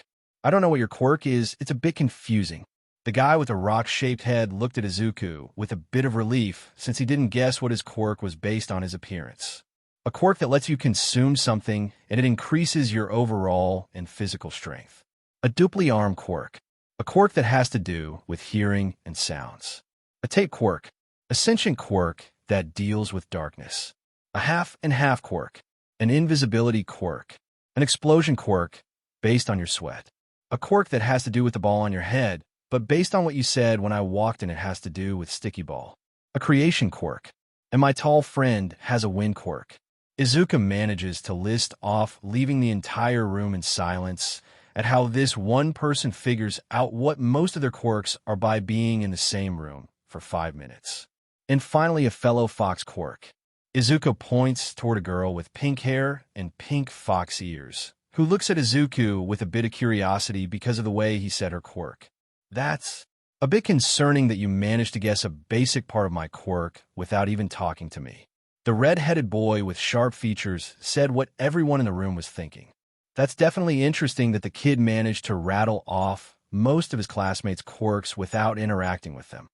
Aizawa thought to himself as he was about to stand up and do his classic caterpillar reveal, but Izuku spoke up before he did. And last but not least, our homeroom teacher. Underground Pro Hero, Eraserhead. Quirk, Erasure. Izuku said as he looked at the podium where Aizawa was hiding. Aizawa couldn't help but smirk at the fact that the kid figured him out with one glance. All right, that was impressive with what you did with our quirks, but we haven't even seen our teacher yet, who, by the way, is late. Ilda said as his demonic hand chopped the air. Sensei, you should get up. Izuku says, completely ignoring Ilda. Who are you talking to? Ilda yells as he hand chops the air again. He was talking to me.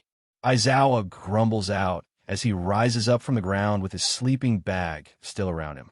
That has got to be the ugliest caterpillar I've ever seen.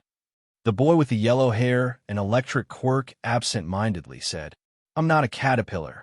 I'm a pro hero and your homeroom teacher. Aizawa said as he unzipped his sleeping bag and it fell to the floor, revealing him in his hero costume.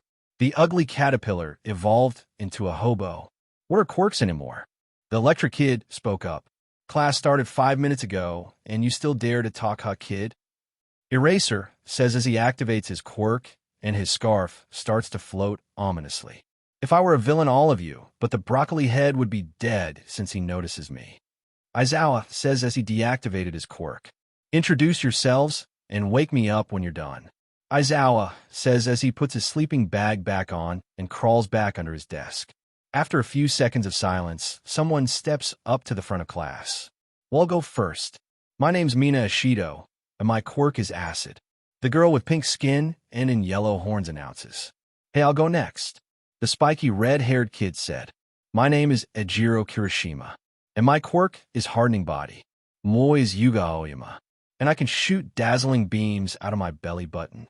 The French kid says with a heavy French accent. My name is Tsu Ajui, but just call me Tsu. My quirk is frog. The amphibian girl speaks up as she lets out some of her extremely long tongue. My name is Tinya Ilda of the Ilda Hero family. My quirk is called Engine. The blue-haired guy with glasses says as he flexes his leg out to show the exhaust pipes sticking out of his legs. My name is Ochako Uraraka, and my quirk is zero gravity. The brunette with pink cheeks speaks up as she rubs the back of her head. My name is Mashireo Ojiro, and as you can figure out by now, my quirk is tail. A blonde kid says as he waves his tail around. Hey, my name's Denki Kaminari, and my quirk is electrification. A boy with yellow hair with a black thunderbolt and it speaks up as he tries to do a cool pose, but fails. And my name's Koji Koda. And my Q quirk is on E-voice. The shy boy with a rock-chased head spoke up nervously. Yo, my name is Rikido Sato, and I like to bake and eat. My quirk is called Sugar Rush. The muscular boy says as he does the classic strongman flex pose. My name is Mizo Shoji, and my quirk is Dupli Arms. It's nice to meet you all, the masked giant said as waved with all 6 of his hands that he currently had. The name's Kyukijiro. My quirk is earphone jacks. The goth purple head girl says as she raises her jacks in the air. Name's Hantis Zero, and my quirk is tape. The plain-looking guy with weird elbows speaks up. My name is Fumikage Tokoyami. And this dash, the boy with a raven's head says as a shadowy, bird-like entity comes out of his stomach. Is my quirk and friend Dark Shadow. Present mic voice. Name, Fumikage Tokoyami. Quirk, Dark Shadow. This quirk allows the user to summon a sentient shadow beast that's power varies on the user's control over the shadow beast and the amount of darkness that is surrounding them. Drawback. The shadow beast can go on a rampage if the user's control slips and or the darkness in the area is too great. Hello, classmates of Fumikage. And hello, Fox. Dark Shadow says as he waves his shadowy hands. Izuku just nods as the pink-haired fox girl gives Dark Shadow a confused look. Name Shoto Todoroki. My quirk is half cold, half hot, but I won't use my fireside. The dual-colored haired teen says coldly while not even looking at the others. Present mic voice. Name, Shoto Todoroki. Quirk, half cold, half hot. This quirk allows the user to produce ice out of the right side of their body and fire out of the left side of their body. The user can regulate the output and temperature of both elements that they produce. Drawback. If the user overused either side of the quirk, the user will either get frostbite of second-degree bodies. Hello, my name is Toru Hagakure, and as you can probably tell by now, my quirk is invisibility. My name is Katsuki Bakugo, and Quirk Explosion is the strongest out of all the extras in this room. I'm going to be the #1 hero one day, and all of you are just my stepping stones. You better remember that, you damn extras. Katsuki shouts as he makes some mini explosions in his hand to seem threatening, but it doesn't seem to work on the others because they start to throw paper ball at him and booing at him. Present mic voice. Name, Katsuki Bakugo. Quirk, Explosion. This quirk allows the user to sweat a nitroglycerin-like substance and is able to ignite it on the palms of their hands and make explosions. Explosions vary on the amount of sweat and the amount of control the user has. Drawback. If the user uses the explosions too much, the nervous system in the user's arm goes into a fragile state, making the user unable to sweat anymore. If pushed too much, the arms and hands of the user can be temporarily or permanently disabled. My name is Minoru Mineta. My quirk is Sticky Ball, and I'm looking forward to meeting all of you ladies. The short boy with purple hair and purple ball says with a perverted grin as all of the girls gave him a disgusted look. Hello everyone, my name is Momo Yaoyorozu, next head of the Yaoyorozu companies. My quirk is creation. I hope to get to know you all better. The mature black-haired girl says while giving a polite bow. My name is Inasa Yurashi. My quirk is called Whirlwind. I hope to be all of your friends. Inasa says as he does a 180-degree bow and his head cracks the ground near the podium. Are you okay? Half of the class says in shock. Oh, I'm fine, I do that all the time. Inasa says as rubs the back of his head and stands up straight and goes back to his desk. Hello everyone. My name is Sakura Miko, and I come from the Yokai Shrine. My quirk is Lightning Kitsune. The pink-haired girl with pink fox ears says as she eyes Izuku, who in return squints his eyes at her. Present mic voice. Name, Sakura Miko. Quirk, Lightning Kitsune. Yes, she has the powers of Yae for Genshin Impact. This quirk allows the user to generate a spiritual, like lightning, that can shock and damage anyone who falls victim to the lightning, even those with lightning-resistant quirks. This quirk also lets the user amp up their powers by growing kitsune tails that amp up the lighting powers by 1-fold per tail. An example is if 1 tail is present, then the power is increased by 2-fold. 2 tails is 3-fold power, and 6 tails is 7-fold power. The user can have a max of 9 tails, which is 10-fold power. Drawback: the more power used by increasing the tails, the quicker the user's stamina depletes. If overused and more tails used, the longer the cooldown for the user's quirk is. My name is Izuku Made, and I have a fox transformation quirk. Izuku says as he gets a bunch of confused looks. Hey, why didn't you say what your quirk's name is? Ilda says his hand chops the air. Well, Sensei didn't say that we have to tell what our quirk does or what the name is, so I choose not to say it. Izuku shrugs and goes to wake up Aizawa, but not before an angry Pomeranian interrupts him. How dare you look down on me, you useless Deku? Katsuki shouts as he leaps from his desk and attempts to explode the green-haired boy. Still the same Katsuki, huh? Izuku says quietly as he stops walking and lets Katsuki approach him as some of the other students attempt to stop Katsuki, but he already was past them. When Katsuki came to deliver his first punch, Izuku ducked down and elbowed him in the gut and stopped him mid-flight, and used the opening that the shocked Katsuki left open and continued to roundhouse kick him in the face and launched him into the wall. Many of the students and Aizawa looked at what just happened with shock as they saw the explosive blonde about to land a big hit on Izuku, and the next moment he was sent into the wall by the Izuku, who didn't even use his quirk yet. You will never be the #1 hero with that attitude, Bakugo. You attacked me blindly out of rage, and look at what happened to you. I didn't even need to use my quirk to defeat you. Izuku says with a look of disappointment in his face. TSK F you Deku. Katsuki snarls as he walks back to his desk, as if nothing ever happened. Hey sensei, we are finished. Izuku says to Aizawa, who looks at Izuku with a bit of curiosity as he heads back to his desk. Looks like I found my first problem child in this class. Aizawa mentally sighs as he stands up and brings out 2 boxes. These boxes have your gym clothes in them, so come grab one that's your size and head to the changing room and come to Field Gamma for a quirk assessment. Most of the class shouted out in protest and shock besides a few students. But it's only the first day, sir, and what about orientation? Ochako nervously speaks up. We don't have time to do silly things like orientation. You all are here to be heroes, so meet me down at the training field in 5 minutes. Aizawa says with everyone just staring at him dumbfoundedly, except for 5 people. Izuku, Katsuki, Inasa, Sakura, and Tokakami all get up and grab gym clothes and start to walk out the door. When Izuku gets to the door, he turns his head to speak to the class. What are you guys doing? We have 5 minutes to change. Izuku then starts to walk toward the changing rooms with those mentioned, with Katsuki behind them grumbling about how Izuku is stupid and weak. You heard Midoriya. Get your lazy butts down to the changing rooms before I expel you all. Of their confusion, and they all get up and grab a gym uniform that was their size and walk down to the changing rooms. Tisky will always be the same useless Deku, no matter how smart you are. Katsuki growls as he and Izuku both enter the male's changing room.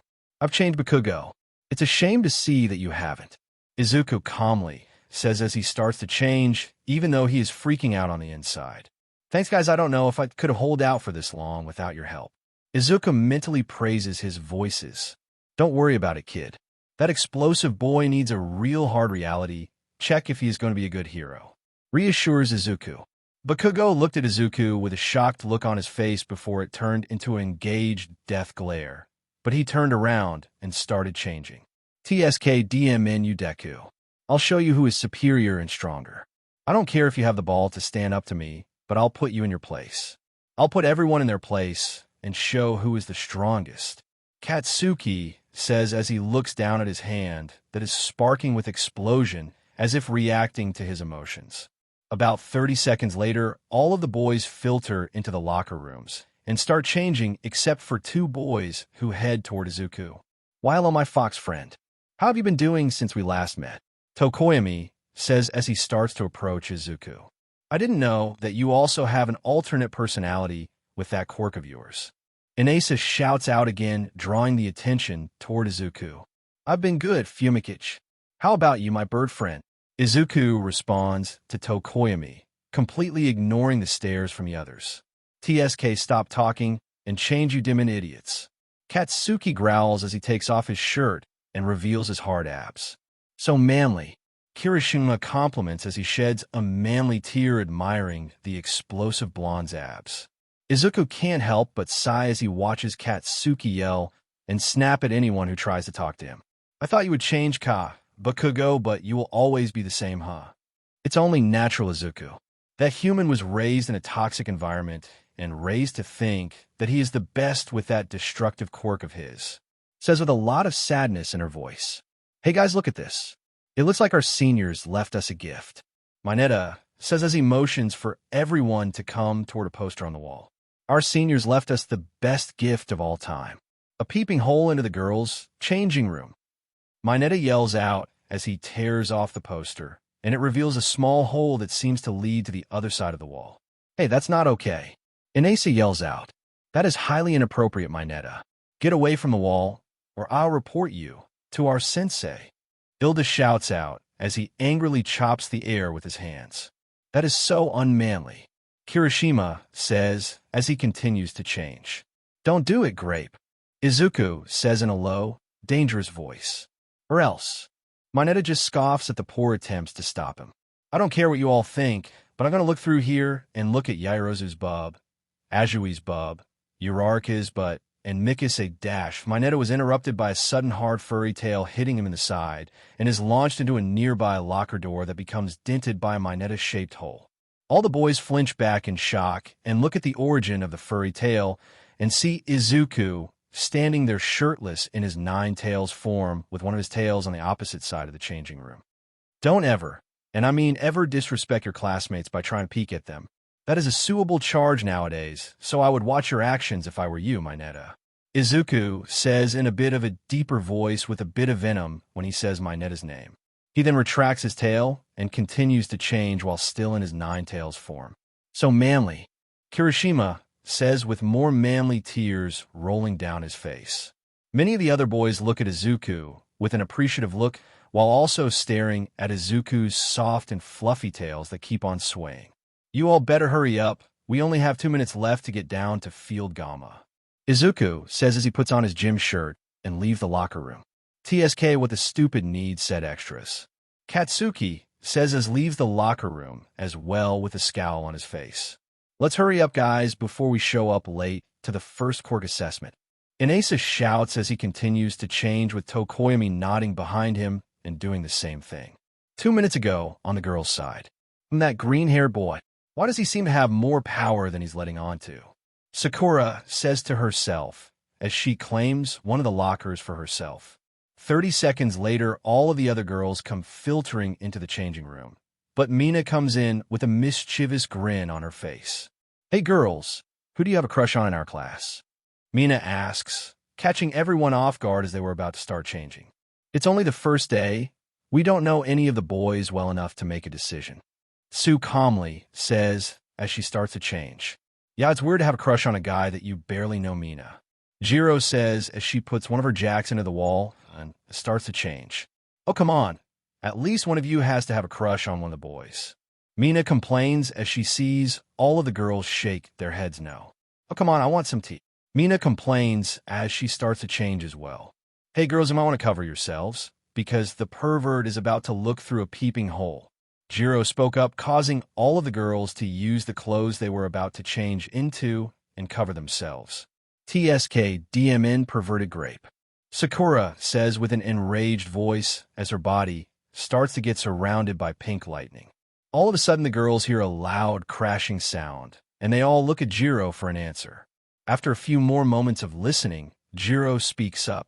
It looks like the pervert got hit really hard by a tail and was slammed into one lockers. The tail came from Midoriya. Jiro says confused. Since when did Midoriya have tails? Jiro voiced what everyone was thinking. Midoriya did say he had a fox transformation, so him having fox features shouldn't be that surprising. Sakura says as she powers down and finishes changing into her gym clothes and leaves the locker room as Mina starts to interrogate the other girls for some tea. At Field Gamma.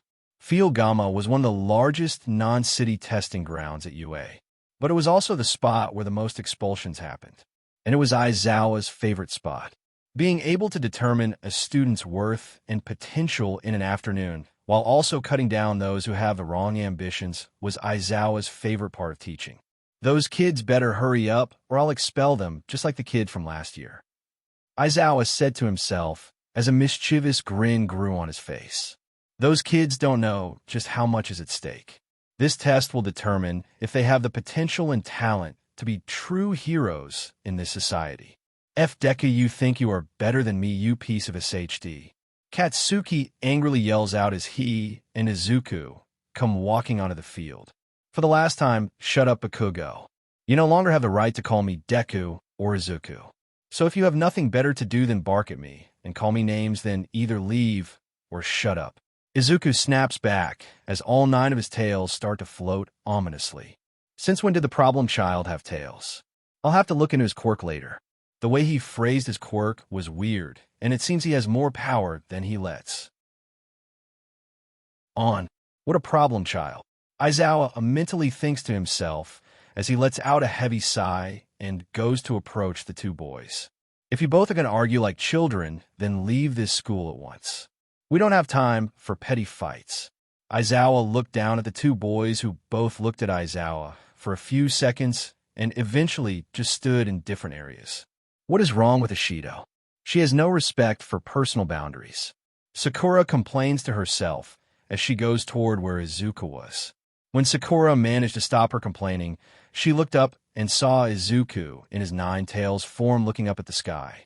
If you want to say something, then say it. And please stop staring at my tails.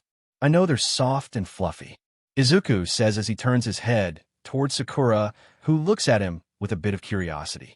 Sakura looks Izuku up and down until it seems like she made up her mind. I won't lose to you, Foxy. Oh, come on, why is everyone calling me Foxy? Izuku complains as he gives Sakura a seriously look. It's just faster to say Foxy than it is to say Midoriya. Sakura says as she gives Izuku a teasing smile. Whatever. Izuku says as turns his head back to the sky and closes his eyes to meditate. Sakura just looks at Izuku for a few moments before looking up at the sky as well and can't help but admire the appealing sky. A minute or 2 later, Inesa and Tokoyami came onto the field just on time, but the rest of the class wasn't so lucky as they all arrived in a group 5 minutes after Inesa and Tokoyami. You all are 5 minutes late. What took you so long? Aizawa asks as he stares down at his class. WLUC, sir. Mina tried to explain, but was interrupted. I don't care what your excuses are. As heroes, you need to get ready fast and not waste valuable time that could be used for better uses. Aizawa gives them all the classic disappointed parent head shake, making all of them look away in shame. Sorry, sensei. We'll do better next time. Most of them say as they bow their heads. Stop wasting time and line up with the other 5. Aizawa points at Izuku, Katsuki, Sakura, Inesa, and Tokoyami, who are all standing near a big circle. Yes, sensei. All of them yell out as they rush over to others. What a pain in my butt. I don't get paid enough to deal with this SHD. Aizawa grumbles to himself as he walks past his students and goes to pick up a ball. All right, kids, listen up. We will be starting the quirk assessment now. This test will consist of ball throwing, sustained long runs, grip test, standing long jump, repeated side steps, sitting toe touches, sit-ups, and a 50-meter dash. Aizawa then tosses the ball to Katsuki without warning, and he barely catches it. What was your highest softball pitch back in junior high? Aizawa asks, expecting a score that is slightly unreasonable.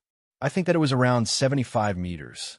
Katsuki says with a slight grin on his face, expecting to see the amazed look on his classmates' faces, but was met with looks of disapproval and head shakes. Bakugo, since you got the highest practical score in the normal entrance exam, you'll go first. Step into the ring over there. Aizawa points to a big white circle on the ground a couple meters away from them. You're to throw the ball as hard as you can and to not leave the circle while doing so. Katsuki smirks as he starts to walk to the white circle and was about to throw when Aizawa stopped him. And one last thing. You are in UA, are free to use your quirk as long as it's for conventional use and during tests. Aizawa could practically see the smirk grow wider on Katsuki's face, and he changed his stance and prepared to throw the ball. Katsuki's palm started to glow a bright orange, and for some reason it looked like there were red veins on his forearm, but it disappeared a second later as he threw the ball. Take this. Shi-in, Katsuki yells as he causes a really big and really loud explosion that sends the ball flying. Those with enhanced hearing, Izuku, Sakura, and Jiro, were clutching their ears in pain as their ears started ringing. Really, Katsuki die? Izuku grumbles to himself as he stood back up as the ringing went away. Aizawa looks at the kid with a bit of curiosity since he thought that he would get over 1,000 meters. You got a score of 2,675 meters. Aizawa says as he shows the class Katsuki's score. Haha, you can't even touch that score, you extras. Katsuki laughs at everyone's shocked looks. What the hell? Katsuki's score shouldn't have gotten over 1,000 meters, so how did he get over 2,000? Izuku thinks to himself as he looks at Katsuki's palms and sees the red lines on his forearm for a split second before they disappear. Does Katsuki have a second quirk? That is so manly. We can use our quirks. Kirishima yells out excitedly. This is going to be so fun. Mina shouts to herself, unaware of the terror that she just brought to her class. Fun, huh? Aizawa smirks to himself as he draws the attention of the students. And oh, you idiots, you shouldn't have said that. Don't say anything is fun or easy around Eraserhead. You just doomed the class. Izuku screams in his head as he knows what will happen next. If this is fun for you, then I'll make this fun for everyone. The person who scores last overall in all 7 tests shall be expelled. Aizawa smirks as he looks at the sudden distress on all of his students' faces. What? But that's not fair. Mina yells out as she waves her arms in protest. Fair? Do you think that natural disasters are fair? Do you think villains killing your entire family is fair? No, nothing is fair, and it is your job as heroes to fight the unfairness. Aizawa says as he can see the students slowly understand what he means. There's no point in arguing with our sensei. He won't change his mind on the expelling thing. Sakura says as she eyes Izuku, who gives her a questionable look. So she knows about who sensei is and about his expulsion tendencies. Both Sakura and Izuku think at the same time as they give each other a sideways glance. Aizawa manages to see the sideways glances and puts 2 and 2 together. So I have 2 problem children now, huh? Aizawa thought to himself as he turned his attention to the rest of the class. All right, one come up and throw the ball as far as you can. Aizawa calls out as everyone slowly manages to finish the tests and leaves 3 people left. That infinity is going to be hard to compete with, but I have my ways to match it. Inasa yells out as surrounds his hand with pressurized air and waits for a few seconds before chucking it as hard as he could down the field, and makes a sonic boom as the ball breaks 2 sound barriers. Holy SHD, a lot of the students said as they looked at Aizawa for his score. Aizawa saw their looks and smirked. Congrats, Yurashi, you now in second place with a score of 5,075 meters. Aizawa says as he shows everyone in Nace's score that barely beats Todoroski 4980. DMN, they are all strong. Sakura says to herself as she walks up to the circle and takes a ball. Well, if they are impressive, I'll have to do better. Sakura then grows two tails as she takes a step back and prepares to launch the ball, while surrounding her body in pink lightning. Mineta stares at her as he starts to drool over the sight. While those tails really support her, a dash, Mineta tries to say, but was hit in the back of the head by a tail. Say that again about anyone, and I'll report you for trying to peek on the girls changing and SXL hairsment. Izuku glares at Mineta, who gulps, Kitsune Claw Strike. Sakura calls out as she tosses the valley in the air and strikes it as it starts to fall, sending the ball flying at lightning-fast speeds, leaving the smell of ozone in the air. Good job, Mirko. You got a score of 3,000 meters exactly. Aizawa says as shows the score to the class. That places you into fourth place for the ball toss. Aizawa announces to the class. Tisk stupid extra is getting better scores than me. Katsuki says as he clenched and unclenched his hand as he let out a couple of mini explosions. Looks like it's my turn, huh? Izuku says as he walks toward the circle and uses one of his tails to pick up the ball Aizawa was holding. Well, I can use an improvised move I was thinking of using for this ball throw. Izuku says as he gets down on all fours and says low to the ground. What's that animal stance going to do, huh? Katsuki says loudly to get people to agree with him, but no one does. Izuku only smirked as he made his tails grow really big and started to twirl them together around the ball, until his tails took the shape of a cannon. Improvised move, tail cannon.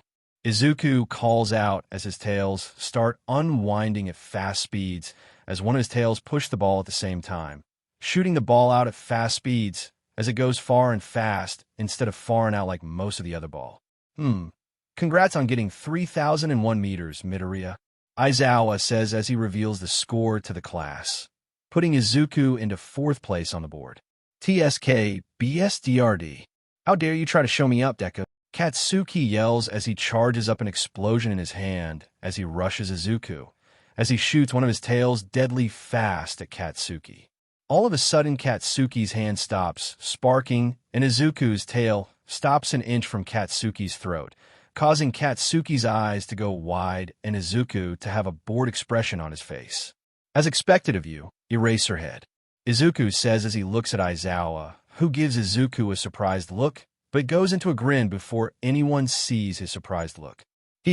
Such a problem child. Aizawa says under his breath, and is only heard by the students with enhanced hearing, Jiro, Izuku, and Sakura, and turns his attention to Katsuki. Bakugo, this will be your first warning.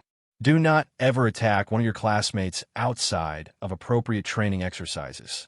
If you keep that attitude, you won't make it far in this career if all you care about is being the strongest.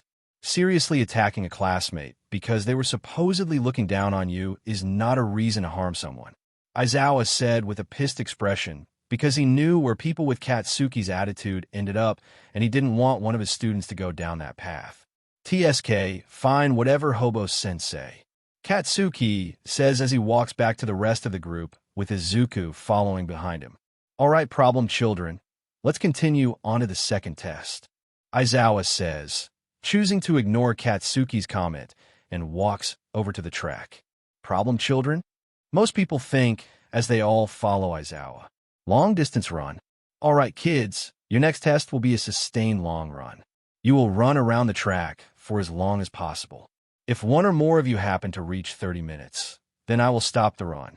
Aizawa says as he steps aside and shows the starting line. All of you will be 3 groups of 4 people and 2 groups of 5 people. So split up into groups and try not to fight with each other. Aizawa eyes Izuku and Katsuki, who both look at each other before finding their groups. Why, Foxy? Sakura calls out as she walks toward Izuku, who is standing next to Anasa. Let me be in your group. Sure, and stop calling me Foxy. Izuku responded. No one can do Foxy, Sakura says as she gives Izuku a SHD eating grin. who in return gives her a seriously look. May I join this group as well? Crow, Sue speaks up from behind Sakura and scares her. Sure. Izuku says as Sakura yells at Sue to not pop up behind her again. I shall join this group as well. Tokoyami says as he walks up to the group and gets an approval nod from Izuku. After a minute or two, Aizawa speaks up. All right, so here are the groups you guys have formed. A screen pops up behind Aizawa with the groups and the students' names. Group 1, Yorazu, Todoroki, Shoji Ojiro. Group 2, Jiro, Kaminari, Ashido, Kirishima. Group 3, Bakugo, Siro, Aoyama, Ilda, Uraraka. Group 4, Sato, Mineta, Koda, Hagakure. Group 5, Midoriya, Miko, Azui, Urashi, Tokoyami. Group 1 step up and get ready to race. Aizawa gives his students his classic death glare, making some of them shiver while others just stare at him. When all the first team members line up, Aizawa calls go and everyone runs. Momo lasts all 30 minutes because she makes an electric scooter and rides it the entire time. Todoroki only made it 23 minutes because he overworked his ice side and couldn't run long with his hypothermia. Shoji and Ojiro only lasted 18 minutes since they pushed themselves hard and got winded halfway through. Group 2 did a lot worse than Group 1. Mina got the highest in the group with 20 minutes because she created acid from her feet, but her feet dried out and had to stop running. Kirishima, Jiro, and Kaminari all timed out at 18, 15, and 14 minutes respectively. Group 3 was slightly better than Group 1. Ilda managed to max out the time since he didn't push his quirk too hard. Katsuki got 28 minutes because he got lightheaded about 3/4 of the way through due to using too many explosions. Siro, Uraraka got 20 minutes due to them not being able to use their quirks to help them. Aoyama got 8 minutes because he used his quirk to help him, and it was a big mistake and ended in him collapsing in the middle of the track holding his stomach. Group 4 got the worst score. Sato got the best score with 25 minutes due to him training his physical body. Hagakure, Mineta, and Koda all got 14, 12, and 11 minutes respectively because of their lack of wanting to train their bodies instead of their quirk. Group 5 surprised everyone. Izuku and Inesa both maxed out. Izuku turned into One-Tails when no one was looking and ran all the way through. Inesa just flew the entire time and was only slightly winded by the end of the race. Sakura got 29 minutes. The only reason she wasn't able to last all 30 minutes was because she tripped on a rock while using her lightning to speed herself up and was disqualified because she stopped running and fell down after tripping on the rock. Sue and Tokoyami each got 25 minutes. Sue because of her strong frog legs and Tokoyami because he pushed himself hard, but both had to stop due to overheating themselves. Grip strength. Izuku, back in his Nine-Tails form, barely got first place in the grip strength test due to him covering his hand and his tails and forming them into a big hand and almost crushed the handle in the process. Shoji got second by making a bunch of hands and squeezing the handle really hard. Sato got third by a comfortable margin from the test of the class by eating a sugar packet and squeezing the handle. Inesa got fourth due to his massive size and strong figure, but didn't get close to the top 3 spots. Tokoyami finished 5th place by making Dark Shadow squeeze the handle with him. The rest of the class got average to low scores since none of them did any serious strength building and don't have quirks that would help them. Standing long jump. Needless to say that Uraraka got first place by floating as far as she could before her quirk reached its limit. Shoto got second place by launching himself off meters. Inesa got third by gathering wind pressure under his shoes and launching himself, getting about 150 meters. Izuku and Katsuki both got the score of 145 meters, getting themselves both 4th place. Katsuki used his explosions to make himself fly for as long as possible without doing any of his crazy aerial maneuvers, and Izuku used his tails and made them into a giant spring and launched himself high into the air. Sakura and Mineta both got 75 meters, sharing 6th place. Sakura did the same thing that Inesa did and gathered lightning under her feet and launched herself, but lightning isn't as good of a launching mechanism as pressurized wind is, and Mineta used his ball to bounce through the course, but he mistimed one of his jumps and landed on his face in the dirt. Tsu managed to get 57 meters due to her strong frog legs and leaping abilities, getting her 8th place. Ilda and Ojiro barely managed to clear 20 meters. Ilda did a running leap, but that didn't take him too far unfortunately, and Ojiro used his tail to give him a boost in the air, but it wasn't as powerful as Izuku's tails. Unfortunately, everyone else didn't even manage to get above 10 meters either, because they didn't have any practice in doing this type of exercise, or were just a heavy ****. Repeated side steps. As you all know, Mineta won this by a large margin by bouncing on his ball. Please don't judge me. I didn't mean it like that. Those who were heavy, Inesa and Sato, got last due to them being a bit slower than those who weighed lighter, Hagakure and Siro. Everyone else got an average score. Sitting toe touches. Izuku and Sakura both almost folded in half while doing this and got the highest scores. Let's just say that Momo had difficulty completely bending down, but did get an average score. No one did really bad in this. Everyone just got average scores, minus Izuku and Sakura, which didn't impress Aizawa. Sit-ups.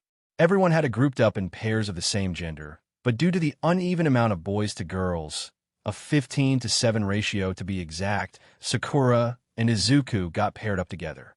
Sakura had expected Izuku to be staring at her bub the entire time, but to her surprise, Izuku didn't even look down at her bub and just stared straight ahead to meet eye contact every time she did a sit-up. After it ended, the difference between first and last place for this portion was a 20-point difference, and the lowest score was 45 sit-ups. So, Aizawa didn't give a judgmental face at any of the students for this round. 50-meter dash. All right, kids, time for your last test. This test will determine who is getting expelled or not, so do your best. First pair up will be Ilda and Inesa. Aizawa calls out, and both of the boys walk to the start line and get in their ready positions. Ready and go. Aizawa calls out as a large amount of heat and wind pressure blast off as both boys rush toward the finish line, with Ilda winning by less than a second. Good match, Yurashi. Ilda says as he forwards his hand to shake Inesa's. Good match indeed. Inesa bellows as he shakes Ilda's hand. This keeps on repeating with all of the pairs. Kaminari and Jiro. Jiro won by half a second. Mina and Kirishima. Mina slid all the way to victory. Bakugo and Uraraka. Bakugo demolished Uraraka's time. Tokoyami and Tsu. Tsu won. Todoroki and Momo. Todoroki froze his path and won by 3 seconds. Hagakure and Shoji. Shoji won. Sato and Siro. Sato won. Ojiro and Aoyama. Ojiro won. Mineta and Koda. Koda barely won. Last up are Midoriya and Sakura. Aizawa calls out and sees Sakura step up, and Izuku walk up in his one-tails form, making Aizawa raise an eyebrow. But he shook his head and looked back at the 2 problem children. I won't lose to you again, Foxy. Sakura calmly says as she surrounds her body in pink lightning. Izuku only looks up at Sakura before looking straight ahead, and gets into a running position while his body seems to emit a green aura. Ready and go. Aizawa calls out as he watches Sakura and Izuku blitz through the dash and both finish at exactly the same time. I beat you, Foxy. Sakura cockily says as she leans down to smirk at Izuku, but he bursts into a cloud of smoke and appears in his Zero Tails form after the smoke quickly dissipates after 2 seconds. No, we got a tie if anything. Izuku says as he looks back at Aizawa, ignoring Sakura's pissed look. You both got a tie for 3rd place. Aizawa says as Izuku gives Sakura a told you look, and Sakura gives Izuku and we'll see look. All right, kids, come to the board to see your results. Aizawa motions for them to follow him as he points a large screen that pops up and shows the overall scores. First, Shoto Todoroki. Second, Izuku Midoriya. Third, Inesa Yurashi. Fourth, Katsuki Bakugo. Fifth, Sakura Miko. Sixth, Momo Yorazu. Seventh, Ochako Uraraka. 8th, Tsuyu Azui. 9th, Fumikage Tokoyami. 10th, Tenya Ilda. 11th, Mina Ashido. 12th, Ejiro Kirishima. 13th, Mizo Shoji. 14th, Rikido Sato. 15th, Kyukijiro. 16th, Denki Kaminari. 17th, Mashiroa Ojiro. 18th, Hantasiro. 19th, Yuga Aoyama. 20th, Koji Koda. 21st, Toru Hagakure. 22nd, Minoru Mineta. He looks like I beat you, Miko.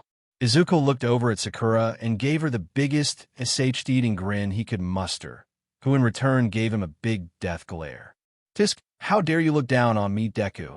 Katsuki screams as he launches himself at Izuku and prepares to use his Giggles explosion on Izuku, but he suddenly wasn't able to use his quirk anymore and was wrapped in a thick white cloth before he knew what was happening.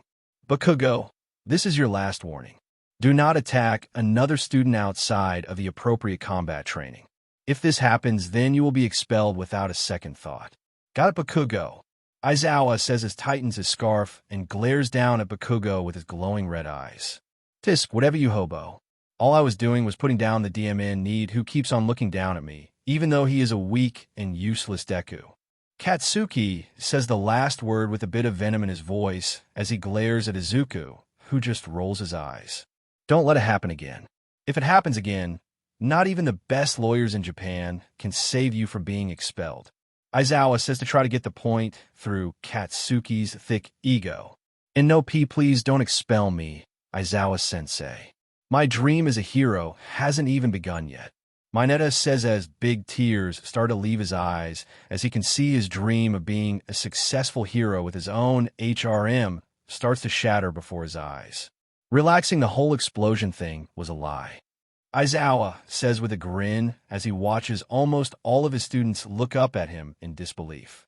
You have got to be kidding me. Most of the boys yell out in shock. Maybe I should have said something about it being a lie earlier. Momo sheepishly says as she avoids the glares from her classmates. Yeah, maybe you should have.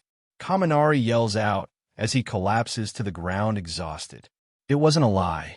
Izuku says, drawing the attention of the entire class and Aizawa. Yeah, he expelled his entire class last year. Why do you think there isn't a Class 2A classroom in the school map? Sakura says, picking up from where Izuku paused. You should not give it your all. That's why Aizawa said that he will expel someone thing. The only reason some of you are still here is because he sees potential in all of us. Izuku finishes as he and Sakura turn around and walk back to the changing rooms. Definitely problem children. Aizawa says under his breath as he settles his stare on the rest of the class. School for the rest of the day. Classes will officially start tomorrow, so get some rest and return if you think you have the power to be a true hero. Aizawa then turns around and walks back to the main building with all of the students heading back to the changing rooms. When Aizawa is out of earshot from all of his students, he starts to talk to himself. Izuku Midoriya and Sakura Miko. I'll definitely have to look into their history and see their conflicts in the past and just where they came from, because I'm pretty sure that the HSC would have recruited them before they came here. Aizawa looks up to the sky and lets out a long sigh. I don't get paid enough to deal with those two problem children. To Izuku and Sakura after they split up. Miko/Midoriya, just who are you and why do you have a close connection to the yokai/deities? I don't know who you are, but... They both grip their fists and look up at the ceiling with determination in their eyes. I won't lose to you, Kitsu/Foxy. Thank you for joining us on this journey through What If Kitsune Deku Could Swap Gender. We hope you found it as captivating as we did. A big thank you to Sky Uclipse for creating such an engaging story. Don't forget to visit their profile on fanfiction.net for more fantastic works. The link is in the description below. If you enjoyed this video, please give it a thumbs up, share with your friends, and subscribe to Zenin Fanfics for more intriguing explorations into fanfiction and fantasy. Your support helps us create more content like this, and we love hearing your thoughts and suggestions in the comment section. See you soon in the next video.